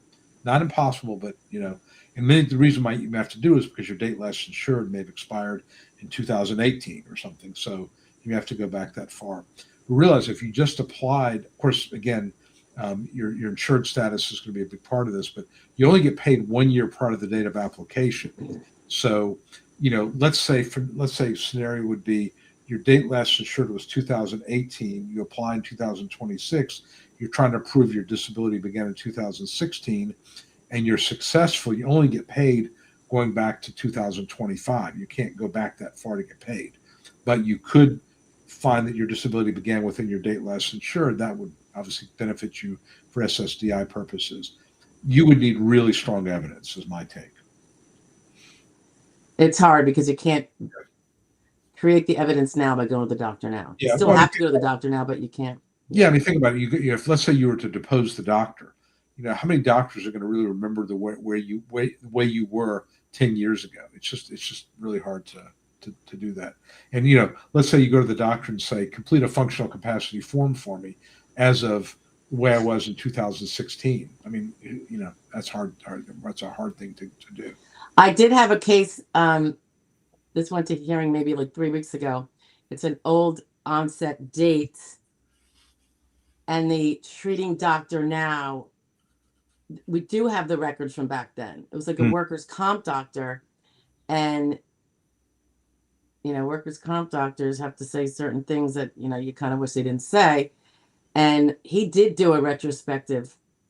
He's still treating, and he did do a retrospective statement, talking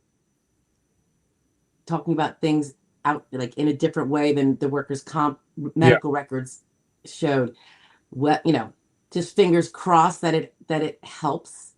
It was very kind of him, actually. That's rare, and particularly for a workers' comp. Sometimes I feel like they're kind of restricted from a lot of things. So anyway, we'll see. We don't have the results yet. So. That is quite rare. All right, we got about 10 minutes to go, so we'll kind of zoom through a couple of these. I get Social Security statement. I'm 61 and anticipate needing to apply by the end of the year. At 64, I get over 1,000 if I wait. Well, again, the question of when to apply for retirement. If you apply for early retirement and disability at the same time and you win disability, they bump up your retirement to full retirement. If you lose disability, which again, at 61 is you have a real advantage. But if you lose, you're stuck. You're grandfathered in at the lower early retirement figure. So that's a judgment call. Okay, what is the chances of disability with full support of a rheumatologist? It will help, but again, what does full support mean? All right, let's see here. They look at decline in earnings. That's a good question. Do you think that the judges look at the earnings record and see kind of a decline in terms of, the rate of compensation? Yeah, and sometimes it's because they were taking time off and the unpaid days and stuff like that. Yeah, it's something that if it's kind of really obvious, I think they definitely see it. And I don't think there's a problem pointing it out in your brief either. I was going to say, I think as your attorney should point that out. Don't assume the judge is going to draw conclusions. Your attorney is going to have to draw those conclusions. So the evidence may be there. Some judges will make the deduction, make the leap, but it's better for you to tell them, why this is significant. That's why you have an attorney. This is why this is significant. Point it out. Yeah. Okay. KU Thunder is here pretty regularly. Do all the judges get reviewed? Remands, reversal, plaintiff? I don't know. They should. I mean, I know that Social Security can be pretty aggressive going after judges with high approval rates. Mm-hmm. I don't think they're quite so aggressive going after ones with low approval rates. I suspect there's some internal, metrics for judges, but I've never seen it. Yeah, I would have to imagine that second question. Do remands or reversals play a factor in any? I would have to imagine that's a slap in the face. It's a real, But have you ever seen a judge removed because of too many denials? I haven't. No. I think there was a judge that we had that was removed for too Too many many approvals. awards. Yeah. Yeah, which was There was one unfortunate. judge I knew that was he was moonlighting doing something else. He was a judge by day, and he was doing some other job, in the federal government, at the same time, and he was double dipping, and they caught him, and he got fired. So, yeah, and Wow. he was a nice guy personally, but a very low approval rate. So I wasn't. In fact, the funny thing is, Oh, he you were reached, glad he was gone. Yeah. yeah, no, he reached out to me. He's like, do you handle, appeals of wrongful terminations of ALJs? I'm like, no. I was Not going to yours. say, and I'm not really all that unhappy to see you go, but I didn't say that. I just like, well, I wish you the best in all your future endeavors. Don't let the door Yeah, hit you on the ass on the way out. that's right. But, Get a different day job. yes, that's right. Cynthia, one of my clients, hello. Okay. We got 5 more minutes. Got left-sided weakness, carpal tunnel, rheumatoid arthritis, Hashimoto's, anxiety, getting worried. I think, what is your firm diagnosis, and what are the functional issues that the doctors say arise from it? And do you have the support, and how old are you?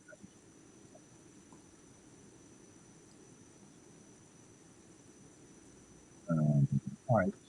Well, DDS makes so many errors in recon, such as listing obesity, size 3 or 4.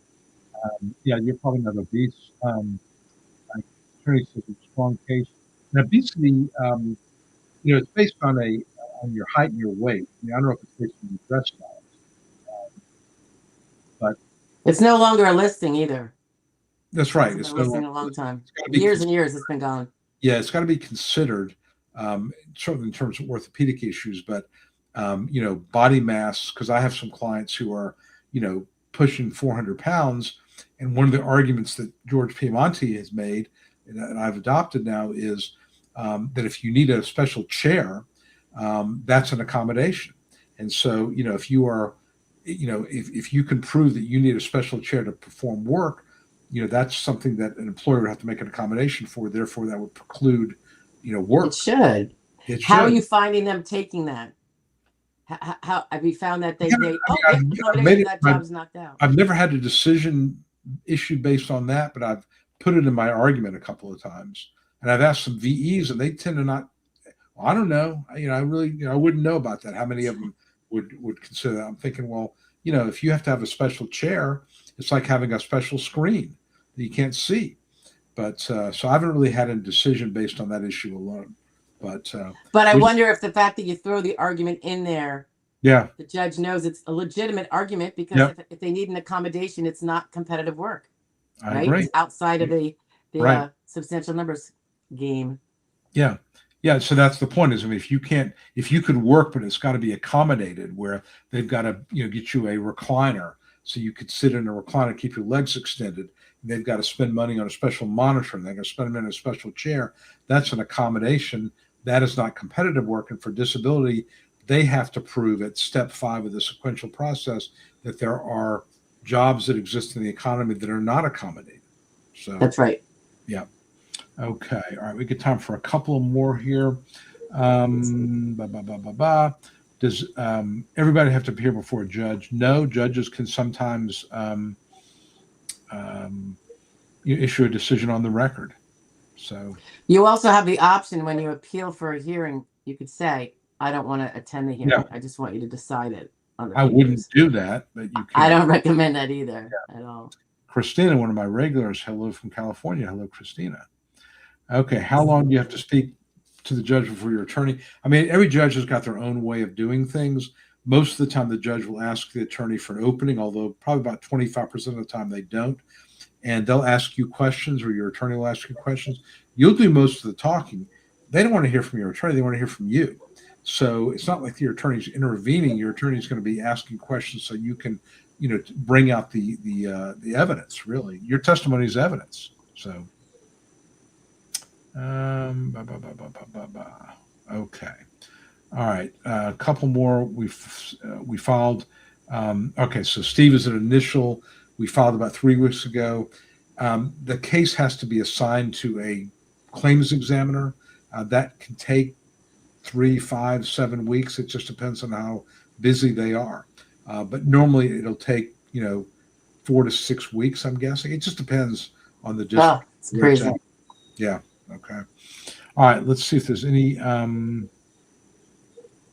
Let's see here.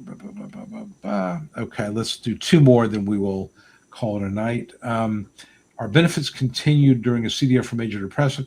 If you ask that if they move to terminate you, you can file a form. It's got to be done within 10 days of the notice of termination to have benefits continue while you appeal. But you have to file that form within 10 days, which is absurd, but that's what they say. It's crazy. Yeah. Um, let's see here. Okay. Lawrence says, my lawyer just told me my previous ALJ is out because of a medical problem. Now his boss is reviewing my case, requesting more from DDS. She's out of Atlanta. Should I worry about this with her taking over? It's just, that's going to be, it depends. I mean, if you had a 75% approval judge and now somebody else is looking at it, that's not a good thing. If you had a 20% approval judge and now you've got a more reasonable judge, that's a good thing. So it just is going to depend on the evidence, really, and who the parties are. I remember back in the day when we had live hearings, or actually I had this happen to me with a phone hearing. I was assigned a judge, I think it was out of Atlanta, notorious for, like 15, 17% approval rate. And I get to the hearing, or we get called for the hearing. Oh, Judge so-and-so is not here anymore, or is not available. We gave your case to Judge XYZ, who's got a much higher proof. I'm like, no problem. Let's go for it. So, that can happen too. So that's a good thing. All right. We are at 2 hours, so I think we'll go ahead, and I know there's some more questions, and we could go on talking all night, but we both need to get some sleep. So any final closing thoughts you have for the folks who are, I would say is you just have to just be patient, keep appealing, and realize it's a very inefficient system, but we got to play their game. Any thoughts you've got about Social Security in general, other than play the game? No, but I always drill home the mantra about keep an eye on your DLI, because if you have to do repeat, if there's some way you can keep that DLI pushed out, there's some sort of very mild part-time work each year where you gain the credits to help, hopefully all 4 credits, but even if it's 2, depending on what you need, 4 is definitely going to do it for you. Because it breaks my heart, these remote DLIs, because you have a hard time getting a lawyer. Like you were saying, because it cuts down your chances of prevailing so much, and you can't take the lawyer's advice about how to build evidence because none of the new evidence is going to count for the initial question. So if you can in any way prevent that and keep your DLI going forward until you clinch your case. And just to give you an idea, to get all 4 credits, I think it's in 26, it's maybe $8,000. I think it might be a hair more. I'm not sure. And it depends if you're self-employed, you have to have more because there's that one deduction. I always tell people, like, go for 9,000 just to be safe. Yeah. Okay. So you could do that, and that would be less than SGA. And again, it's way less. But you, as you point out, you could theoretically get 4 credits pretty easily. $9,000 is not a ton of money, but it would give you all 4 credits. And if you were missing some credits and you did it for a couple of years, it could make a huge difference in your case. It's big. Yeah, you got to know what you can do, and then you got to be able to answer the question: is that all you could do? But I think that's good advice. So we'll leave it there. So everybody, thank you all for tuning in. I expect to be here next week, unless I'm in the maternity ward. But hopefully that will be coming soon. But I'll post it out there. I should be here next week. Even if the babies comes, I'm not going to be there at 10 o'clock at night. So anyway, I'll expect to see everybody here next week, and we will hopefully everybody has a good weekend, nice weather, stay safe. Steph, as always, thank you very much for joining me. My pleasure. Yep. And of course, we'll do it again soon. So everybody, y'all take care, and we will see you next week. Bye, everybody.